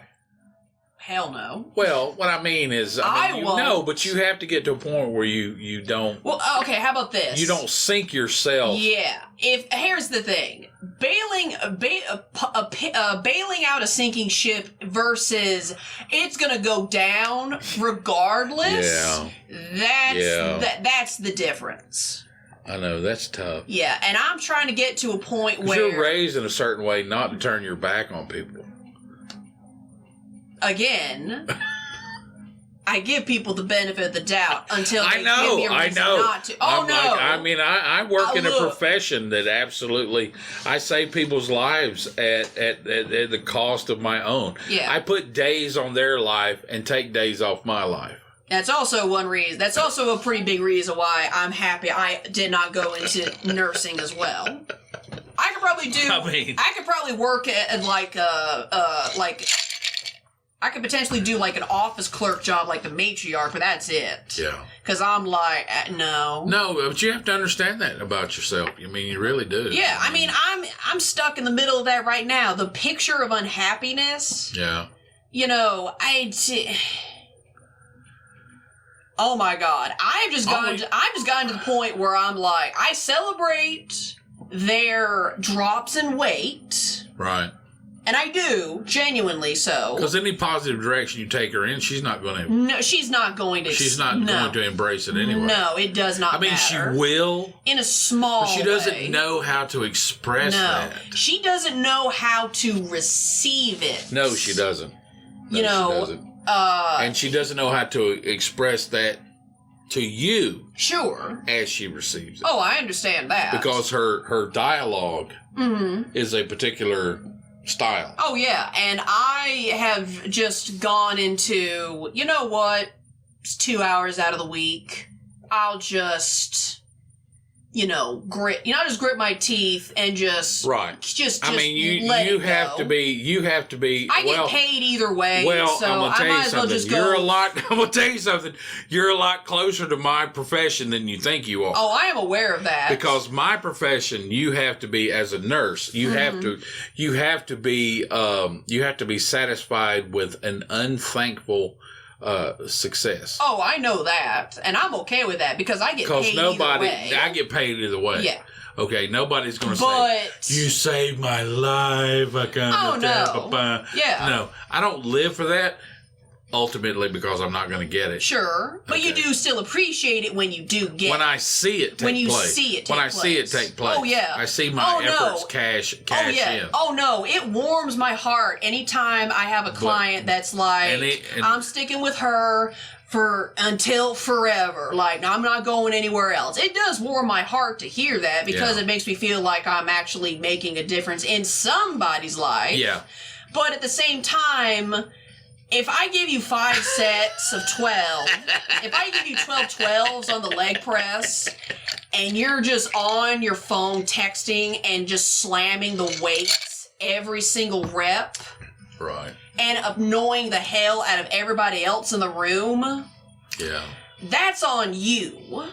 Cause here's another difference between, this is also Jesus. When people get like that... You and I are a lot closer than you think. I know that. When people get like that, where they're just... They don't want to be there, but the only reason they're still there is because a doctor said, if you don't change your ways, you're going to die or lose a limb. They paid the money. And they paid the money to be there, so they can't not show up without wasting money. Right. No, she just straight up 5 sets of 12, clang, clang, clang, and I'm over standing nearby looking at my clipboard seeing what else we got. I am in full-blown ignoring her mode, okay? Right. So, I am just in this, I have to be in this mode of, I'm not going to allow this person to steal my peace of mind. Because they're just being a bitch for the sake of it, you see? Right. You see? Right. So, again, I'm just like, okay. Isn't that interesting? But my this boss person is older than you, aren't they? She is. Isn't and she's that interesting? A school teacher. It's so crazy. It's like, oh my God, you're 20 years older than me. Why are you acting this way? She's also a middle school teacher. She acts the exact same way as her charges. It is a human dynamic. It doesn't have anything to do with race. It doesn't have anything to do with gender. It doesn't have anything to do with But at the same time, age. Yeah. It does not matter. It doesn't matter. No. And so I'm over here going, okay, she's just doing it again. It's not just the leg press. It's just other shit. Like, she full-blown loses her fucking mind when I tell her to do side lateral raises, or bird wings, as I like to call them, because that's what it looks like. Right. There's two phases of the side lateral raises. There's the one where your arm is out but slightly bent that I call bird wings, and then there's one where you have your elbow cinched and you just raise the top of your arm. I call those chicken wings. Right. Because that's what it looks like to me. And this is how I get people to remember how to do the fucking move. Because side lateral raise is too much of them. That's too many words. It's too many words. Too many syllables. It is now a bird wing. It is now a chicken wing. And my boss's ex can kiss my ass if I ever meet him and tell him. Because he's that type of motherfucker who's like, side lateral raises. And I'm like, I don't give a fuck what you want. You don't know him. I've listened to this man over the phone. What works works. Sure. Whatever. If you're able to translate. Because that's all I seek to do. But see, that's the thing. Mm-hmm. That's what you bring to it. You're able to take this and translate it into something that this person it's part of how I explain how to do chest flies to people. Yeah. Imagine you're hugging a beach ball or you're hugging a tree while you're doing the move. That's all. Parables. Yeah. Because sometimes I teach people who never lifted a weight in their life. And that is how you get those people to engage. Yes. And that's why they couldn't find the right way to do something prior to running into you. Yeah. Or I'll physically put my hand, not on anywhere inappropriate, mind you. If they're doing, I don't know, lat pull downs, I will put my hands on their lats and go, do you feel where I'm touching your back? Exactly. You need to squeeze here. Then they'll pull it down and they'll use that they'll use that contact I'm putting on them to activate those muscles. Yes. Because that's what I needed when I was first really getting serious with training, is I hadn't built up the mind-muscle connection to do it. Right. And that's how I got help to do it. And that's how it works. Yeah. But if people don't... Well, see, you have to understand there's a different generation today. Okay, you were able to translate to a different generation. 40 years ago, it was different. Oh, of course. Because everything was real technical and... but that's just not really how it is anymore. That's not how it is now. Not really Will it go back to it? I don't know. Things go in cycles, so inevitably it probably will. I don't know how it's going to do it, but it will. But it will. Eventually. But here's the thing. That's what makes you worth the money. You were able to translate. Sure. And I appreciate that. Yeah. But I'm also not gonna lose my mind when someone pops up, when someone treats it like a chore. Right. Instead of trying to get better. You're making me do this. No, you're paying me to make you do this. Yeah, no, my boss, the next day, she lost her mind talking about how she was slamming the weights on the leg press. And I'm like, she was oh my God, I hope she actually does that's it. a big thing. I know that. I'm telling you, I spent years in the gym, man. Clang, clang, clang. I don't know what you're doing. Know that. I know that's bad etiquette. Ass whooped back in the day. I know that's bad etiquette. But it is. But at the same time, here's the thing. Yeah. This woman, who is in charge of people's children, because she's a school teacher. This woman, the picture of unhappiness, who is a school teacher, which are two things I wish to God were not in the same person. That's legitimate. Here's the thing. Yeah. One day, I stepped away from her to go to the bathroom. Had to go to the bathroom for legitimate reasons, as well as to chill for 3 seconds before I had to get back into the trenches with this lass. Right. And I had her doing tricep press downs, something basic, because she, again, I made her do very basic leg moves like the leg press and stiff-legged deadlifts, because she had gummed up her knee enough to where she couldn't do leg extensions, no leg curls, nothing like that. Right. So it was just leg press and stiff-legged deadlifts, because that was the back of the leg. And you know what? It worked. Oh, and calf raises, because you know what? We need to do something, you see. part of the reason is you need to lose weight anyway, but we need to do something to help shore that knee up, and it has worked. Women and the back of the leg. Oh, yeah. They need that work. Yeah, and I do. Tremendously. And I do. I'm relentless for the back of the leg, for everyone. For everyone, but especially women. Mm-hmm. They have a lot of problems. I don't need some competition gym meathead telling me stiff-legged deadlifts is a girl move. Fucking do it, George. Yeah, do it. Just do it. Anyway, so I stepped away while she was doing tricep press downs, which, by the way, she was doing them wrong, just for context. I know what doing them wrong looks like. Sure. Here's the thing. There's doing it right. Then there's... I understand vaguely what the technique is, but, I tell people when they do biceps and triceps, don't take your elbows with you. Yeah. Does that make sense? Yeah. It's like how I explained bicep curls to you one day, is you don't take your elbows with, or no, you explained it to me like that, and that's how I translated it to other people. Right. I say, don't take your elbows with you. Then there's people who do take their elbows with them just because they're either exhausted or they don't fully understand what it means to keep your elbows at your side and not take them with you. There's bad form, and then there's people who are trying. And then there's an advanced. Yeah, there's correct form, then there's you're almost there, then there's bad form, and then there's below the barrel, which is not giving a fuck. Yeah. She's at not giving a fuck with these damn triceps. Right. Like doing this, which I know people can't see it, but basically it's basically her arms are straight out and she's just whipping the damn bar down. Just imagine trying to dry a towel out. Yeah, basically. That's basically what she's doing. It is nothing. It's like That is not doing anything. That I don't know. And the fact that you know better. And the fact that you know better and I've told you better, or I told you otherwise, and you still choose to not do it, makes me go, oh, okay, and I'm just in bare minimum quiet quitting mode with you, because you clearly treat this like a chore. Because you're an educated person. Uh-huh. I have to believe that. You are understanding what I'm saying to you. Yes. We're speaking the same language. That's right. I'm showing you how to do it, and you still... I'm not speaking Vietnamese or anything. No. I'm not speaking...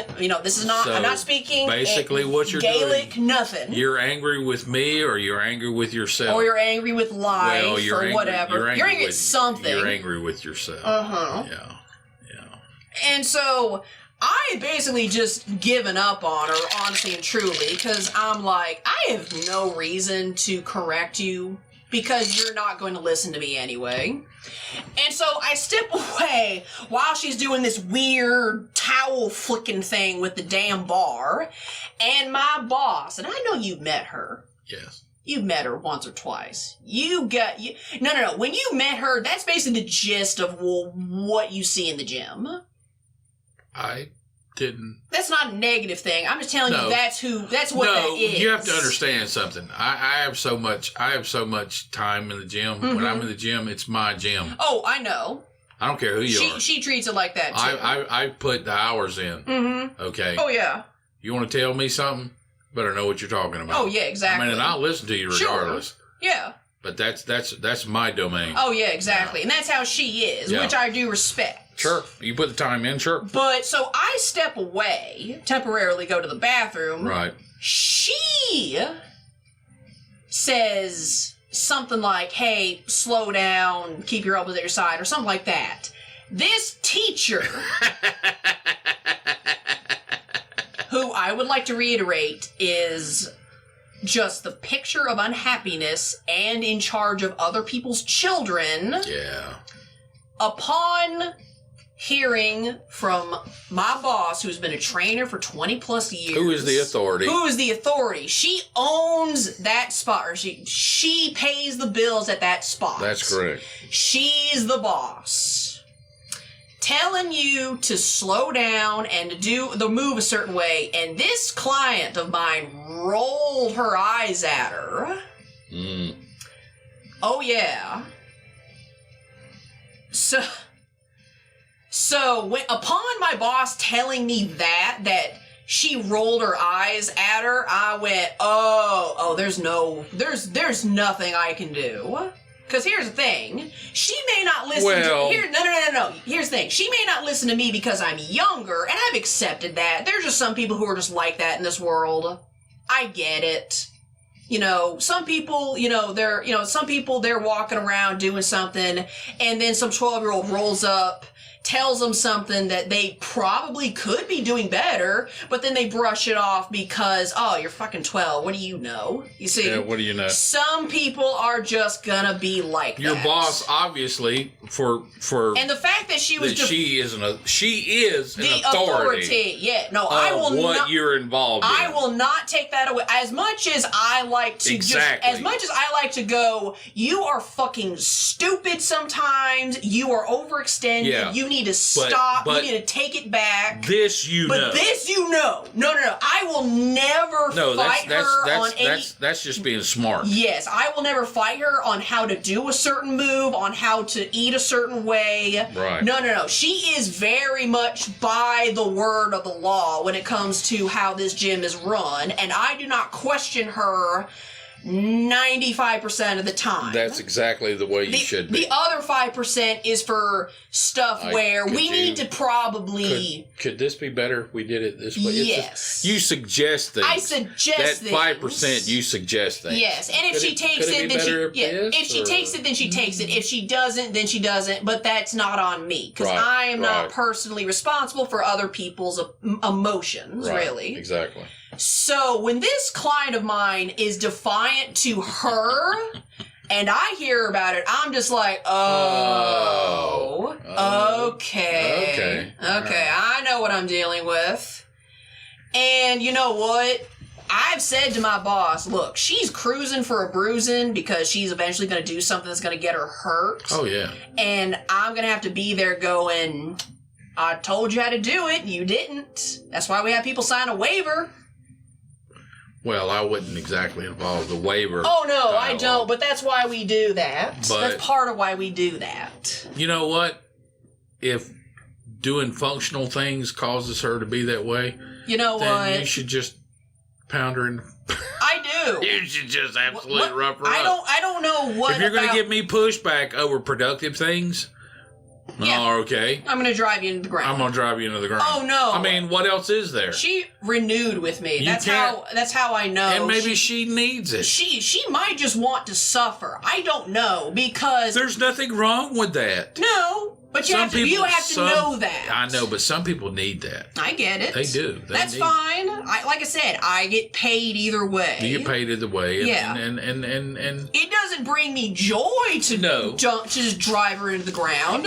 Because... Why not? Because I'm not that person anymore. I understand you're not that person, but if that's a part of what they need, you understand? Oh no! Just because just because I do push her through the grinder doesn't mean I enjoy it. I mean, it doesn't mean that you walk out after the session going. Meh. Oh no! There's like only 3 people I do that with. But here's the thing. Yeah. Those 3 people, actually, wait. No, 4 actually. Those 4 people, they well, except for one of them, who, God bless his soul, he's trying, but apparently it's a lot harder to put muscle on people than it is to take weight off of them. Just because they got to build up their microfibers and shit. Yeah. I mean, people that are starting from nothing. Yeah, that's what I mean. Like, I have a couple people starting from scratch, basically. Okay. So, essentially, I have about 4 people that I don't want to say I just fuck them up, because I don't. Like, there is a limit I'm not willing to cross, because I know that's going to put them in the trajectory of, you're probably like 1 toothpick away from snapping your spine, or something like that. I don't know. So, but there are I have 2 or 3 clients who explicitly has gone and said, dude, just fuck me up. And to them, I said, okay, sign here. Sign here. Yeah, and I do that. So, oh no, some of them has clocked it already. Sometimes I'll rub my hands when I'm thinking. Like, I'll just do this. Like, you know, I'm just kind of leaning on a rack and I'm going, I'm looking around. Pontius Pilate. Basically. Bring out the water. Wash your hands. Yes. I'm washing my hands. Oh no. I started carrying hand cream with me just so they think it's just to make it a little bit more cohesive. Right. But 2 of them have clocked me on, they know they're in trouble when I start doing this. Right. And I've said to them, you are very astute and absolutely correct. Keep being smart. Now drop and give me 20. That's the least of their worries. But that's the thing. I enjoy putting them through the grinder because they explicitly told me to do that. Well, some people need it and don't know they need it. No, I am aware of that. But at least those people are fun. It's like your boss is training the penguin. Shit. I mean, he obviously is involved. You tell me. Fuck. You tell me. Is he not involved in something that's bigger than both of them? They clearly have to be. Clearly. Yes. Something else is going on here. No, something else is going on. Okay. Oh, this yeah. is just the way it manifests itself. Oh, yeah.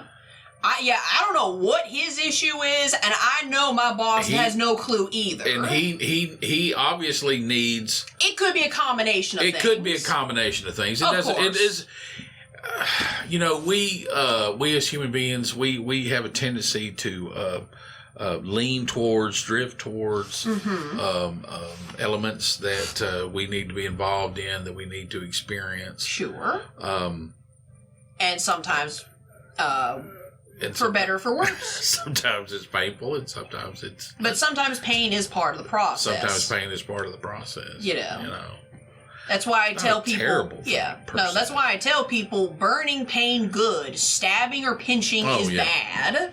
Oh, no. I make it very clear. Like, if you feel like your muscles are burning, that is the good pain. When they say no pain, no gain, they're talking about the burning pain, not, oh, God, my spine's about to snap. No. No, that's not it. That's not it. No, it's not it. As a professional, I'm telling you, that ain't it, bruh. That's not it. No. And I make sure they know that. I tell them, don't be that guy. I've trained that guy. I've trained that guy who slept like 3 hours and was almost falling asleep doing chest presses. Like, you don't want to be that guy. Yeah, I want you to be healthy, but ultimately I want you to come back. Yeah. So I can make more money. Come back alive. Come back alive. And uninjured. I want you to be successful, because if you're successful, then I make a good living. Yes, and you live longer.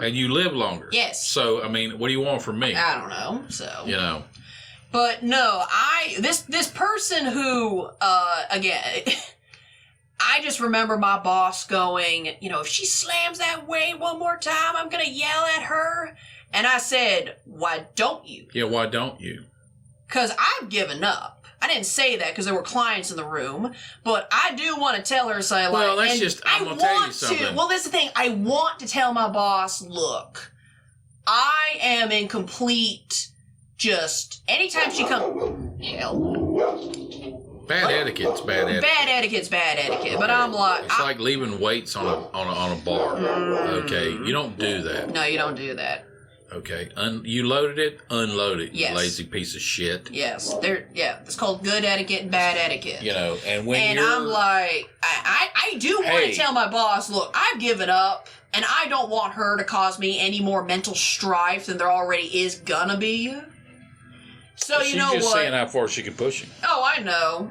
And I'm like, you can push all you want, but you're gonna end up injuring yourself, because that's where I'm at. Because you clearly don't want to be saved in the normal capacity. You just want to be hurting, and you're gonna get it. So you have to put her on stuff. It's like it's like trying to slam a two-way door. Yeah. You want to slam a door to make a noise. Mm-hmm. But if it's a two-way door, it doesn't make a noise. No, it just goes to the other side. It just goes to the other side. You need to put her in movements that don't make noise. Oh, I do. Good. Oh, no, the only thing that would frustrate the shit out of her. Oh, I know that. Because she's like, I can't make that. I know what I can do. See what I'm saying? I can put her on the mechanical squat, it's technically it's like a... Well, put it to you this way. Find those things that don't make noise, and the things that do make noise, if you do them wrong, they're really painful. In other words, it's like dropping. It's like doing deadlifts and dropping the bar. Okay, if you make it heavy enough and your technique is bad, you can play around with it if you want to and irritate everybody, but you're not going to like it the next day. And that's exactly the way you need to teach it to them.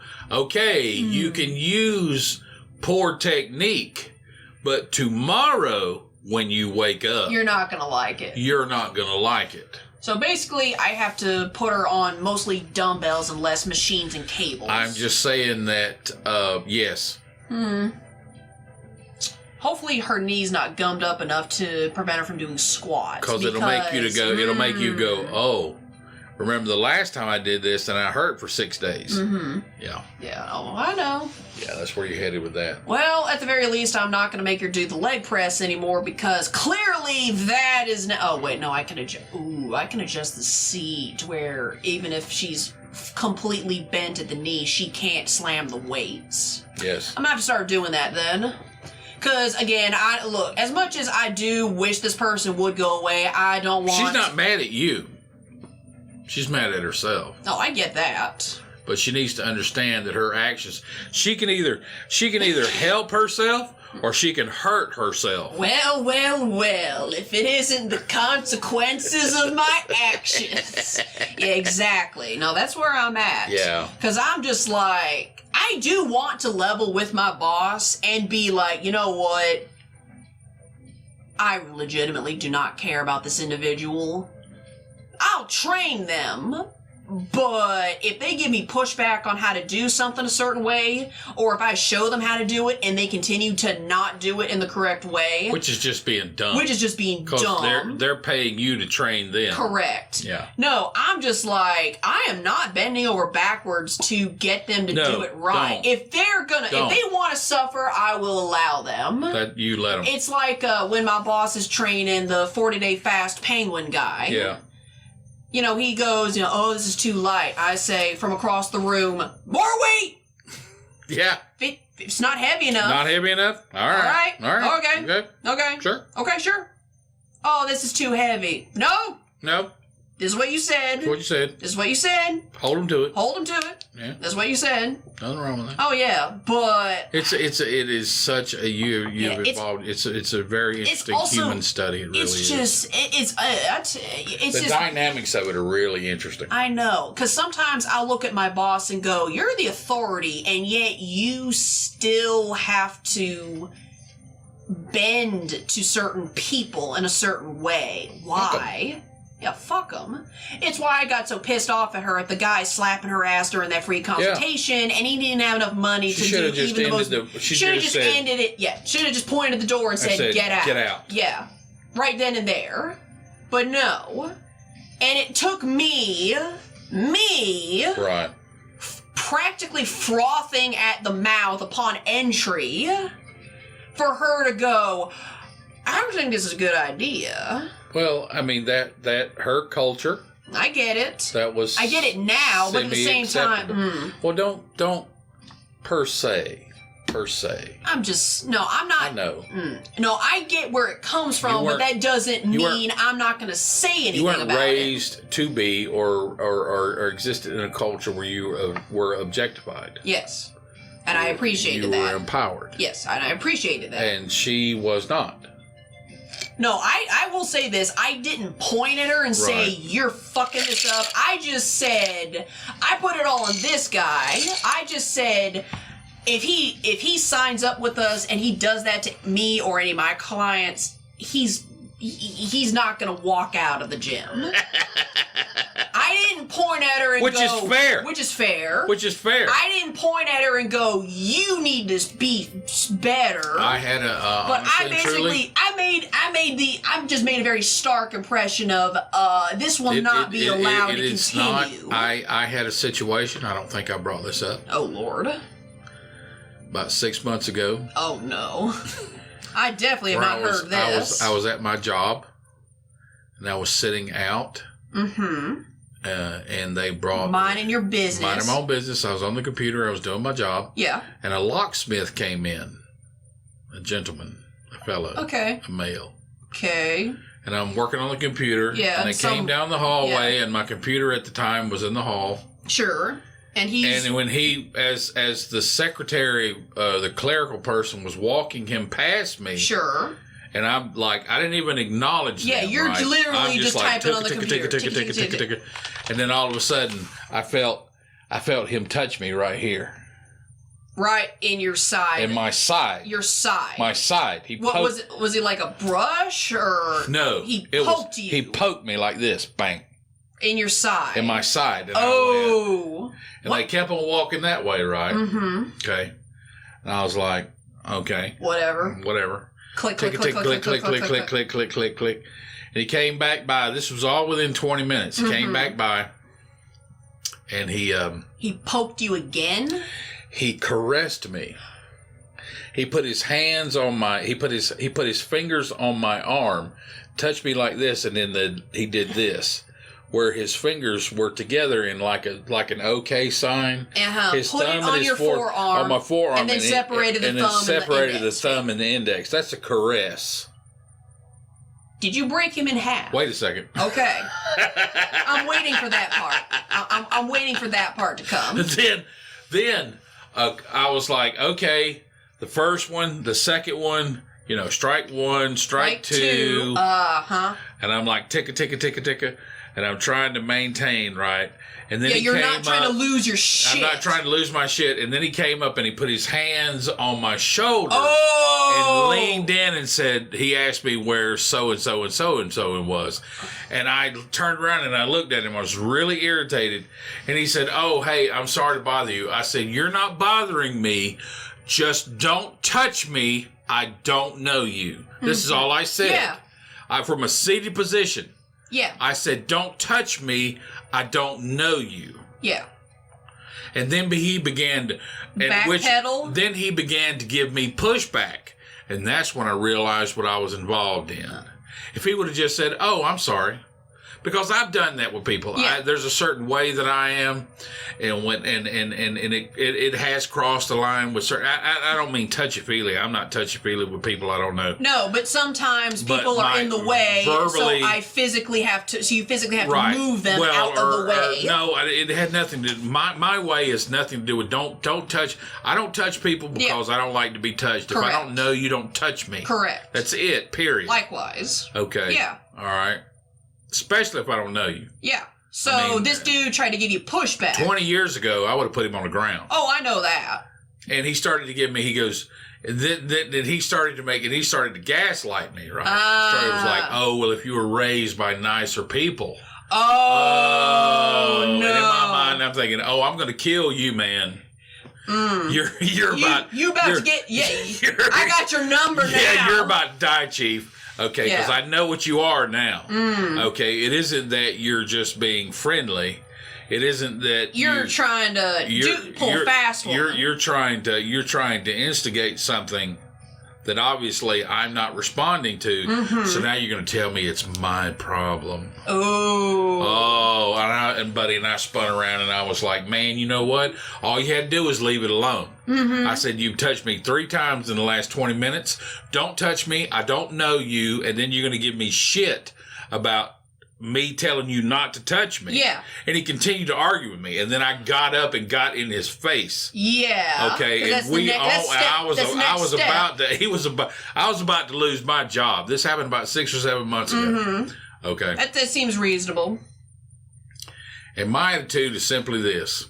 Don't touch me. Don't touch me. Yes. It doesn't have anything to do with that. If I tell you whatever the way I am. Yeah.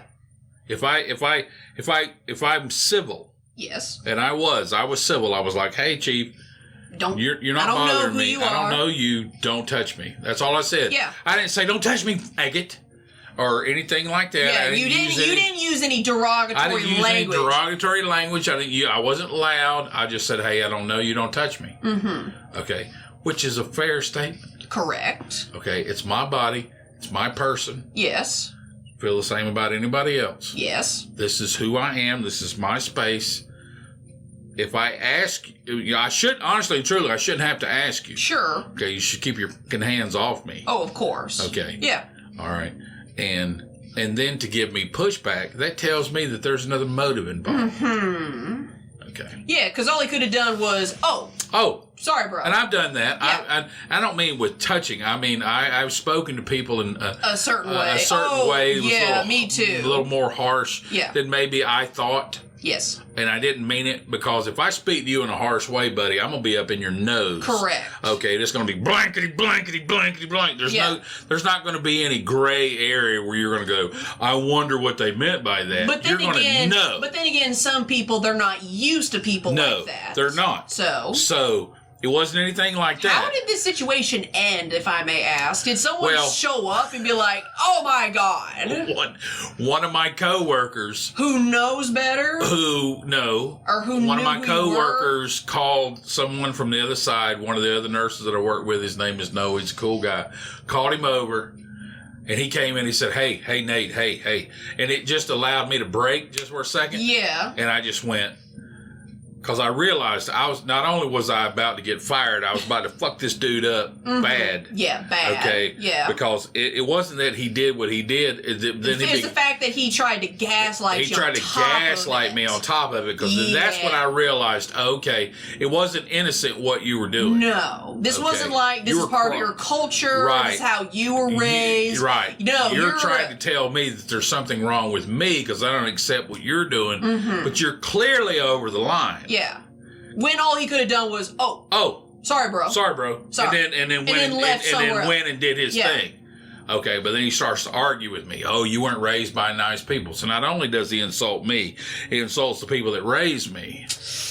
Okay, he insults how I am because I backed him up. I realized that's when I was like, and then you had to stand up. And I was like, okay, all right. And then you had to get up out of your chair. And maybe I saved his life that day by giving him that kind of pushback and went, okay, all right. Well, no. You want to play with the line? Here it is. Mm-hmm. Oh no, some people some people cruising for a bruising. They are cruising for a bruising, okay, and they want to give you pushback. They want to give you pushback because you say, hey, this is the line. Yeah. It's people who give you pushback when you tell them no. When you tell them no. That's also a big problem nowadays. It's a huge problem. Oh, especially, again, I don't want to make this about myself, but it is definitely pretty rampant, the whole thing of, women can't tell certain guys no because they might end up murdered, which has happened. And will unfortunately continue to happen. I mean, there's always been, that element is starting to grow. It is starting to grow. Where you just say no or no, thank you, and then you're repaid and they're like, with, how dare you tell me no? How dare you tell me no? Yeah. Yeah. And it's not just women getting asked out or catcalled or whatever. It's everywhere now. It is becoming a huge problem. So this coworker of yours, he wasn't a coworker. Oh, okay. Okay. They brought him in. He was a locksmith. He was an No. The coworker. Oh, he at came the end in of the and he story, was like, how this wrapped up? No, how it wrapped up. It was my coworker came in and said, "Hey, Nate." He just kind of allowed me to snap out of it. Yeah. Because I was about to go for this guy. Oh yeah. Okay. He allowed me to snap out of it. My sense came back to me and I went, okay. I didn't say anything else to anybody. I just returned to the desk I was sitting at. And what was so interesting is this individual was having conversations with people that work there. Sure. About whatever the situation was. Mm-hmm. But I completely ignored him. He was like, well, I don't understand. Yeah, well, I understand. In my mind, I was like, I understand what you are, man. Mm-hmm. Okay. And I did my thing and I finished my job and I grabbed my stuff and I left. Uh-huh. Which was the right thing to do. Sure. Okay. Oh, of course. I left early. I clocked out early. because I realized for me to stay there was no middle ground. There was no positive end to this. There was no positive end, and the most positive thing I could do was leave. Yes. Okay. Did anyone follow up on that? No. Or? Okay, good. No. I hope it's because... I mean, he said, because you heard him say, well, he said, what did he say? He said, I'm sorry I touched you, but you must not was raised by loving people or something like that, which absolutely drove me off my nut. I'm like, no dir. Even whether I was or wasn't is not for you to determine. Sure. Don't fucking touch me. Yes. Okay. I don't get people that do that. Yeah. Okay. And that's the thing that you're dealing with someone who wants a certain kind of response. And by God, they're going to get it. And by God, they're going to get it. And I understand. Okay, and you're within the realm of functionality. They're paying for a particular service, and then that might not be a bad way for you to approach it. To say, okay, you can, if you want the optimum output, this is what you got to do. This is what you got to do. No, I get it. Okay, I understand that there are certain parameters. He may have been completely innocent. I don't think so personally. No.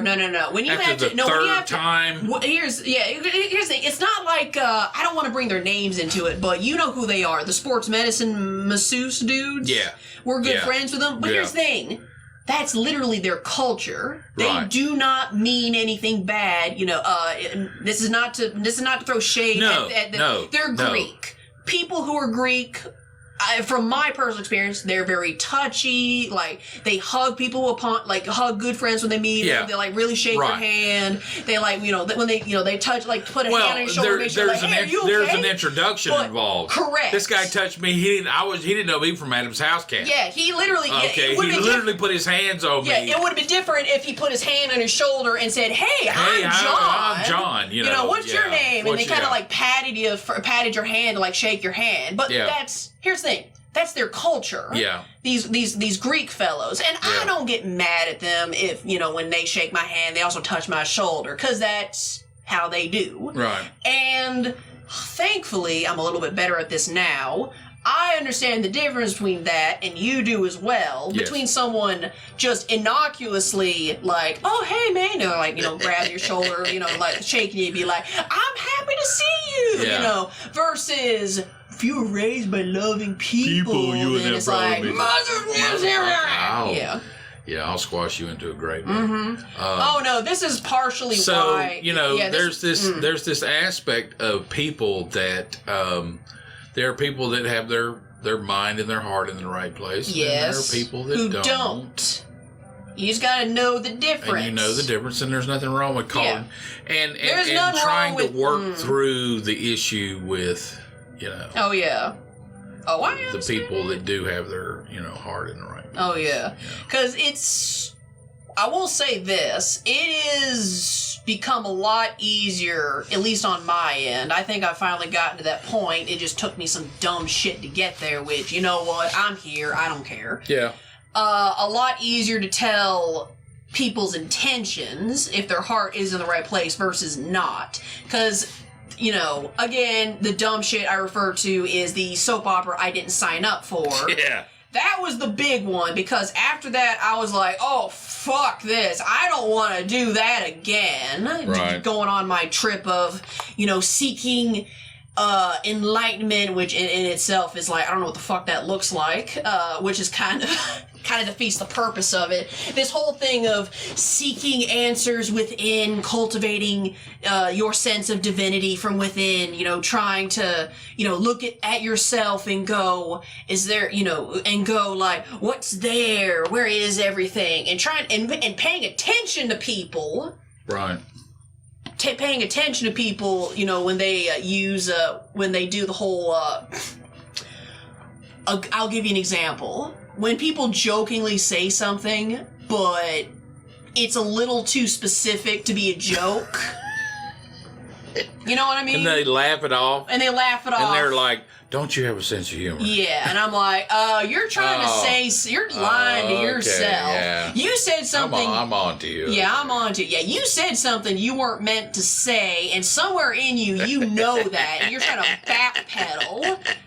Because a couple months ago, I may have talked about it on the podcast. I know I said it in front of the matriarch, which I probably should not have done. Mm-hmm.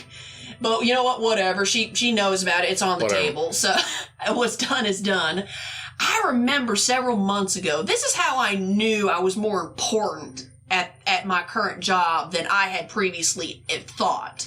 Because my last 2 jobs, I had last 3 really. I really don't know if I should count the massage parlor, but whatever. It was there. Yeah. So my last 2 serious jobs, let's put it that way, serious jobs that lasted longer than 3 weeks. Hey, we all have that one job where we just said, fuck it, and just you hit the eject button on. Look, everyone's got to have at least one. I had one. Oh, yeah, everybody. So, my last 2 serious jobs, I had always had somebody above me with the language and rhetoric of you are replaceable, you are nothing but a brick in the wall, you are just a worker ant, and that's all you're gonna be. Okay. So I always had this feeling, I always had this told to me of you're unskilled labor, you're replaceable, any asshat can do your job, when for years I really did struggle with the whole thing of, it's like, oh God, I mean, yeah, I do show up, but they could at the drop of a hat just say fuck it and just boot me out the door, and I don't have a job. But they never did. Yeah. I quit my first retail job. I hear later they had to hire 2 people to replace me. Yep. I quit my warehouse job. They still have not replaced they still could not replace me. Right. And every now and again from some of my former coworkers, I hear about the mistakes of the one person who, admittedly, they're doing like 2-3 jobs at once because for some reason, the company won't hire more people. Right. I don't know. Maybe just because of the economy, or they think they can do it all with one person, which is stupid. You don't want to do that, in my opinion. For sure. Or at least have some kind of support around that one person. You know what I mean? Right. Like, don't hire a person that does it all, because once they're gone, you're fucked. Yeah, you're fucked. So, and so I kind of went into the personal training job of that mentality, even though it was not explicitly said to me, but I still carried it with me. Sure. Until I started to look around and realize, okay, it's just my boss and me. The other people that my boss has hired or tried to hire either never showed up or for specific reasons went away. Right. Her son, who's also a personal trainer, also left. So it's just her and me. And then one day, she's like joking with somebody separate, mind you. She wasn't even talking to me, but I loudly overhear her loudly proclaim something like, oh, if so-and-so ever quit and left this job, I'm gonna track her down to her house and kill her because she's valuable. She's not allowed to quit. And that's when I went, oh, really? And she, that's cool. And she's like, I know it's a joke. She's like, it's a joke, And I kept telling her, you're not the first person. You're not the first person that's threatened to kill me over leaving my job. Well, I mean, that's just her way of... That's her way of telling me I'm valued. That you're valued. Yeah. In a very not so... You have to understand. Because the thing is, I'm in the position of, I love my job, but if I had something better, more either something more suited to me or more profitable to do, right, I would take that job. I think what that job is leaning in the direction of whatever it is you're meant to be. Which is fine. Oh, yeah. Which, here's the thing. I don't regret becoming a personal trainer.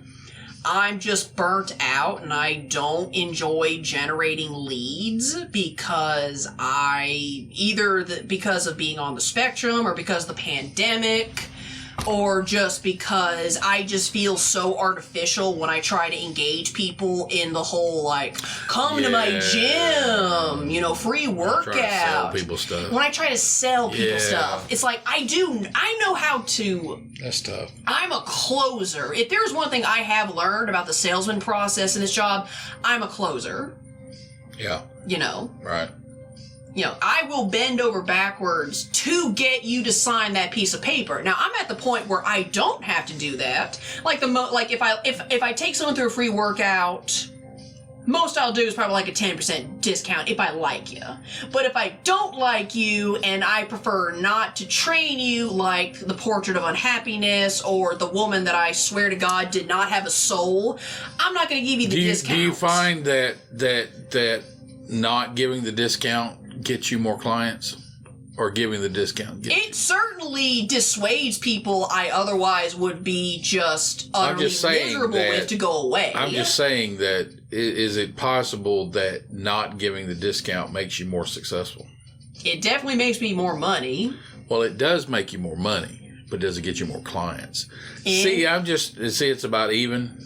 It's about even. I don't think you can discount your way into success. No, you can't. I believe that 100%. Because here's the thing.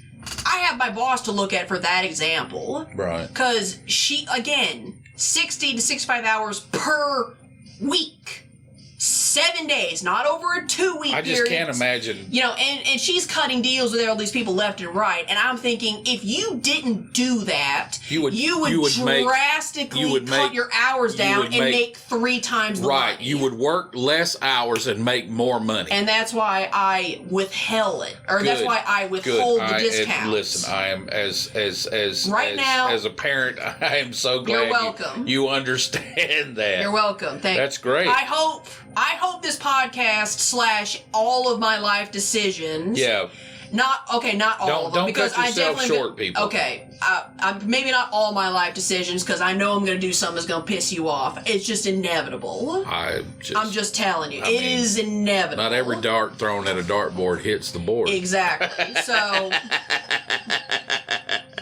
No, I get it. Look, I get it. So, but you understand. You understand your value. Correct. And that's what this job has taught me. That's my value. Yes. You know, to me, it is better to work a little less and make more versus the other way around. Well, it's the reason that I stay out of management. Yes. I could make 6 figures, but it's a salary. But it's a salary, and I'm sorry. And I'm working 100 hours a week. Fuck that. Yeah, I'm not interested in that. No, I'm not interested in that either. No. So, personally, at this point in time, I use the discount as a filtering process. If I like you, like me, meaning you're actually going to do what I say, and I can tell that. And I can tell that. You know, like, then I'll give it to you. Or if it's like, I have one client. I don't lead with that. No, I don't. She does. Yeah. That pisses me off. Sometimes she'll stick her head into the room and be like, oh, you know that blankety blank discount? And I'm just groaning inwardly like, I haven't even gotten to that part, but fine.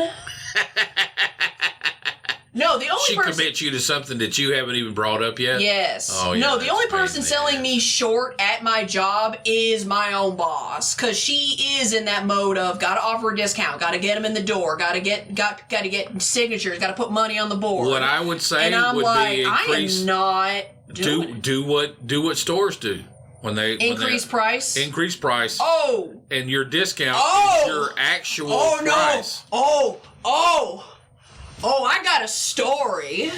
Yeah. Oh, I got a story. Oh, damn. All right. Excuse me.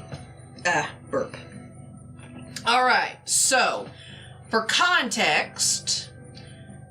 Typically on Wednesdays. Yeah. There are meetings at my gym at about 12. These are not paid for. These are technically optional. And these were put into place initially when we had like 2-3 other trainers at my gym, so we could all go over like, you know, projections and we'll talk about tips on how to sell to people, take the new people, show them the ropes, stuff like that. Right. Except for the past 3-4 months, maybe upwards of 5, it's just been the 3 of us. Me, my boss, and my former trainer, her son, at these meetings. Right. Who she has to pay him to show up to these meetings because he's not at her gym anymore. She has to pay him Interesting. Yeah, that's immediately that was a red flag to me. As soon as I heard her say that, I'm like, gotta pay your own son to show up to a business meeting. I see. Nepotism. How about that? So. And typically during the fall and winter months, sometimes he'll go out to like Colorado and lead hunting expeditions. Just something he likes to do. Right. He's a hunter. Sure. He, works. He works like 8 months out of the year, and the rest of it he just goes hunting with a bunch of rich people out in like Colorado or some shit. Sure. Which, you know what? Hey. He enjoys it, because otherwise why the fuck would you be doing that? Exactly. It's cold in the fall, winter months, during these hunting seasons. He has to enjoy it. And you know what? That's his thing. Not my thing, but he's happy. He's living his dream. I respect that. I respect the hell out of that. So... One of the last meetings we had before he goes on his yearly excursion is he talked about how rent prices were increasing and there was a lot of money coming into the area. And he said... Here?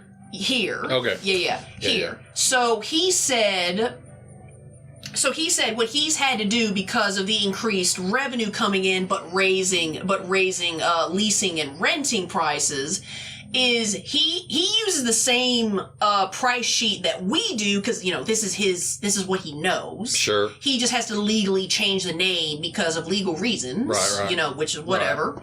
None of my business, but that's what he's got to do. Paradigm. Yeah, exactly. Or paradigm. Paradigm. Okay. So. What he said he had to do was he had to, charge an extra 10, 20, 30 bucks per session or per pop or whatever. But also take it from a 60-minute session down to, 50 or 45-minute session. Right. Because, he's getting more and more clients. He wants to continue getting more clients, but also he's increasing his prices, but also taking a couple minutes off so he can squeeze more people in. Sure. In order to catch up to... And 45 minutes is the optimum workout. Yeah, 45 minutes to 60 minutes is the optimum workout. So it's not like he's dropping people down to 30 or 25 minutes. Which I would have been like, motherfucker, that's not a workout. That's cardio. Yeah. Essentially. Yeah. Unless you just really fucking love cardio, but whatever. So, essentially, but here's the thing. That was what he was suggesting to us do at this business meeting to make more money. Because that's what these business meetings are for. Talk about leads, projections. I don't really contribute a whole lot to these meetings because it's literally just her and her son talking to each other. I'm just some stranger. Okay. So that's kind of what's up with that. So I just show off my projections, and then I just kind of lean back in my chair and just watch this mother-son combo interact with each other, which is just entertaining and terrifying in a very peculiar way. It has basically made me go, oh God, before I have children, I need to go to some serious therapy because I don't want this.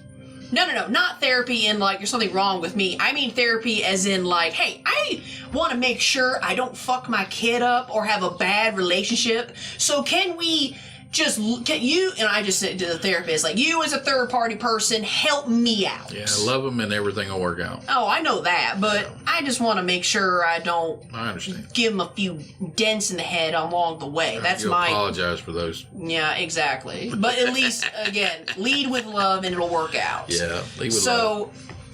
So essentially, that was what he suggested we started doing in order to keep up with the raising prices and everything else is going up. Everything else is going up. She would not hear it. She didn't get loud with him. She just completely shuddered and shut down and like was just in just this standoffish. I'm sure you've seen it when la la la la la. Yeah, like it's like when you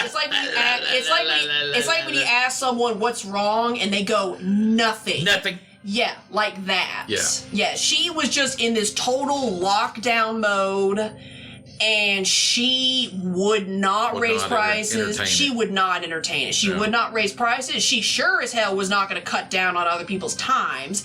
But I'm sitting there thinking, why? Why not? Why not? Just say, hey, my landlord changed the lease, so this is. You don't have to explain it to anybody. They don't understand what they're walking in and expecting. But you get blank amount of money for 60 minutes, or you get blank amount of money plus $30 for 45 minutes. They have no idea. Which is weird because she often says she always finds people. She always knows where to go to find people, and yet she won't raise prices, which obviously is going to kick some people out. I mean, but then she could like go get more people who will pay that price. They'll pay it. Someone will. Someone will. Oh yeah, somebody will. Okay. That's the thing. It's like a new car. I can get this brand new car for $21,000, or I can add some stuff on and get it for $22,000. Once you reach that price, if a couple of more bucks makes a big difference, you're not going to get it regardless. You're not going to get it regardless. No. If $30 more is the straw that broke if $30 more is the straw that broke the camel's back. I'm not saying that's not important. Sure. Okay, what I'm saying is you have to take a look at for what you do. For what I do. For what you're involved in. Yes. Okay. Yeah. You can't cheap your way out of it. Is a luxury. Yes. Okay. Treat it as such. You have to treat it as such. I do. You do. I do. You really do. Mm-hmm. And you can't, you can't. So it's like trying to outsell Wally World. You're not going to out cheap them. No. They've got warehouses all over North America. They're going to buy enough to undersell you. Mm-hmm. If you think and then some. If you think you're going to out cheap them, that you can't. You can't. No. So you can't lead with that. No, you can't. You have to understand what you're involved in. But she does. Well, she doesn't. I mean, and that's her business. I mean, she's been doing the same business model for 40 years. Yeah, I know. And here's the thing: all business models have to change, or they die. That is true. So, that's kind of why I'm very tenuous with this job. It's not that I don't care about her or this job or the people that's on my payroll, but I understand this is a luxury. Right. And if I get to a point, personally, where it's more expensive to drive to the gym versus doing something else, it's why I had to quit being an Uber driver. I loved being an Uber driver because I got to drive. Right. And win, lose, or draw, I know where the truck driving school is. This is not a problem. Right. If driving is truly the avenue for me, and I don't want to, because that means I'm sitting on my ass for hours at a time, but at least I'm moving. Yeah. So, no, I'm just like, this can't stand. You won't raise your prices, you won't shore down people's time, you won't shore down people's sessions. People that have the money to do it have the money to do it. They have the money to do it. People that don't have the money don't have the money to do it. And that's why that's just the way it is. And that's what I have that discount for. And you have to understand that market. Oh, yeah. And that's what I have that discount for. Right. So there you go.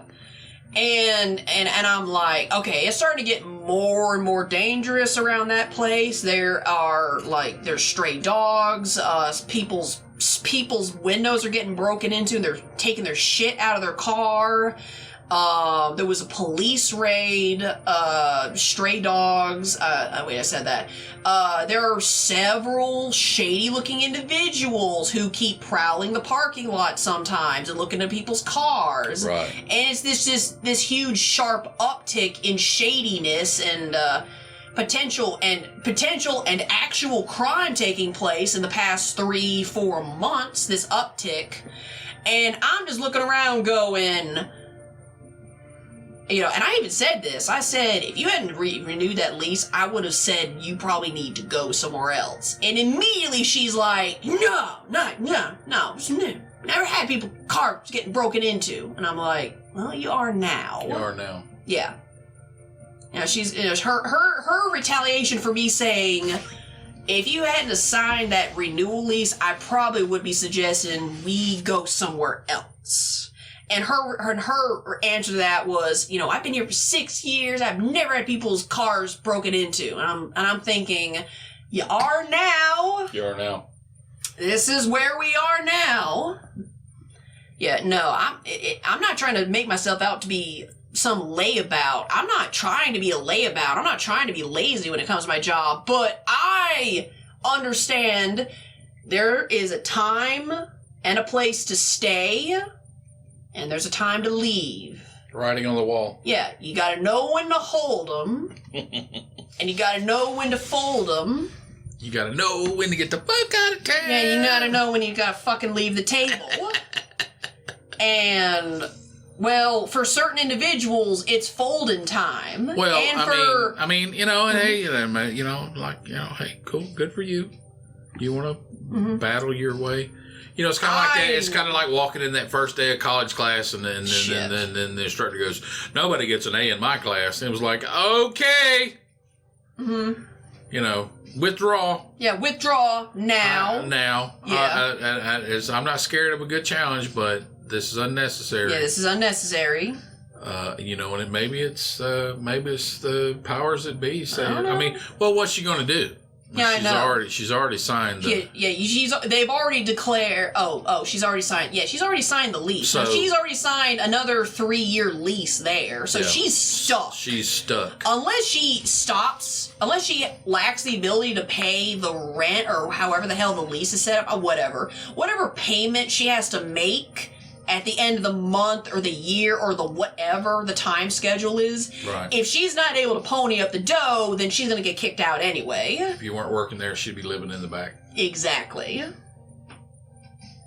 Unless, until, she signed a lease on the news place she's got, which apparently is like $200 more expensive than the last place she was kicked out of, and about 3/4 the size of the last house. So that's about how she's doing right now.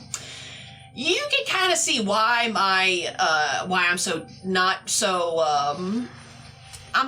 not anxious about my job anymore, because I can see all the plates she's trying to balance. And I'm looking at her going, one of those is going to fall, and suddenly I'm not going to be able to train people at this gym anymore. Right. I can only hope that when it's all said and done, I do get a final paycheck. That's my only hope. That's the only thing I'm worried about right now. It's not, oh no, I'm going to lose my job. No, that will come. Right. Whether by my hand or it's forced by the situation at hand. My only concern is, hey, I better get paid for training that picture of unpleasantness. Learn the business. Oh, I do. Good. I don't think I will ever do it myself, personally. It could be other things. No, I know. Yoga. Oh, life yeah, definitely. coach. Oh, gee. Oh, I'm definitely... Cult leader. I have not completely ruled that out. Hey, it all starts with a membership. I know. No, I'm not. No, I'm hopefully going to be a yoga teacher sometime in the next 2 years because it cannot be more stressful than putting up with my current boss. No, it can't be. Because sometimes it's like one of the reasons I can't. Here's the thing. She wonders why I don't spend more time at the gym. Like, sometimes I'll have, like, an hour or 2 hour break in between clients, or longer, really. If it's longer than 2 hours, I can kind of just wiggle out and say, oh, I'm going to go put gas in my car, I'm going to go get something to eat, or something like that. But sometimes, if I have an hour or 2 hours in between people, I try to leave anyway. You know, if I got an hour, I'll work out. But I'm going to work out in the other room. Right. If I got 2 hours, I'm gonna hold myself up under the big-ass tree in the nearby church parking lot because there's shade. But sometimes being in the same room as her is like if the sun was like right here, like a foot away from your face, and it's just really intense and bright and overwhelming, and you don't want to be near the sun that close because it's dangerous. Radiant pig. Yes. So, and I just don't have the heart to tell her, you are just so intense and overwhelming that I physically cannot be in the same space as you sometimes. You know. That'll happen. Yeah, it'll happen. You know, it's like, some of my clients, they're like, I don't really like her playlist. And I'm like, yeah! No, I know that, because I gotta hear it for longer than an hour. Ugh, Jesus. I didn't like AC/DC to begin with. I sure as hell don't like them anymore now. Oh, you ain't heard a good AC/DC. Fuck. Oh, no. I've heard, like, me and one of my clients have had a discussion about this. She's like, if I could erase one band off the face of the planet, like, not have them die, just, they never formed a band at all, it would be AC/DC. And I said, I kind of agree. My rebuttal to that is, when their original lead singer died, they should have just ended it. Yeah. Like, I'm not saying everything after that was trash, but it doesn't... The next album was... It just doesn't... was a masterpiece. Sure. And then after that, it was just like, oh, God. Yeah. You're just trying to replace someone that was apparently irreplaceable. Definitely. So, you know, that's there. You know, hey, she's got... Look, this playlist has, like... Look, this is... What? Hey, look, this playlist has Van Halen's Jump on it. You know, I'm with you on that. I'm fucking... like, not bad. Yeah, I don't know what you want. And she says that like knit needles in the ear. Yeah, I know. And the weird part is that she has that playlist for the public, but herself... When she trains, she listens to 9 Inch Nails, and I'm not 100% sure if I believe that. You know what I mean? And yet she looks at me and she tells people, like, hypothetically, like, there's been times where she overbooked herself and I've had to train one of her clients. She did pay me for that, by the way. Sure. I don't do that shit for free. No. So sometimes she'll have me take over for clients and she has to leave and go somewhere, probably, you know, usually taking care of her own business. And sometimes she'll make the announcement of she listens to some really dark, heavy music when working out. And I'm like, I have not even plugged my iPod in. And this person has no idea. It's not like... I'm like, don't do that. Sing a song, sing out loud. Yeah, I know. Sing out strong. I'm like, ma'am. She's just trying to relate to people. Yeah, doing a piss poor job of it. I did. No, because the thing is, comment on the quality of it. No, I know that. No, it just kind of reminds me of sometimes it's kind of the same thing where sometimes the matriarch she'll just She used to. Oh no, she still does it. Oh no, when I took you don't wanna That's fine. That's too big of a story. Too big of a story? All right. No, just sometimes they'll try to relate me to other people by saying things that, I'm not saying they aren't true, but it's just more information than necessary. I'm standing there going, I am not gonna make the geriatric person listen to a solid 60 minutes of darkness imprisoning me, all that I see, absolute horror. And I'm like, I've got chiller stuff. Not everything is happy, but it's not Van Halen's Jump or Shoot to Thrill or I don't know, all the other dumb bullshit she's got. Not all of it's terrible. I've just heard it like five. I'm sick of Eye of the Tiger. Eye of the Tiger shook me all night long. That's God. It. Like, no, stop it. Turn it off. No. No, I've got multiple playlists. I'm just like, why do you gotta introduce it like that? You know what I mean? Sure. I'm like, you just said you listen to Nine Inch Nails when you personally train, and you're giving me shit because I've got Tool on my playlist. Like, what's the deal, man? It's like, dude, come on. All right. Shit.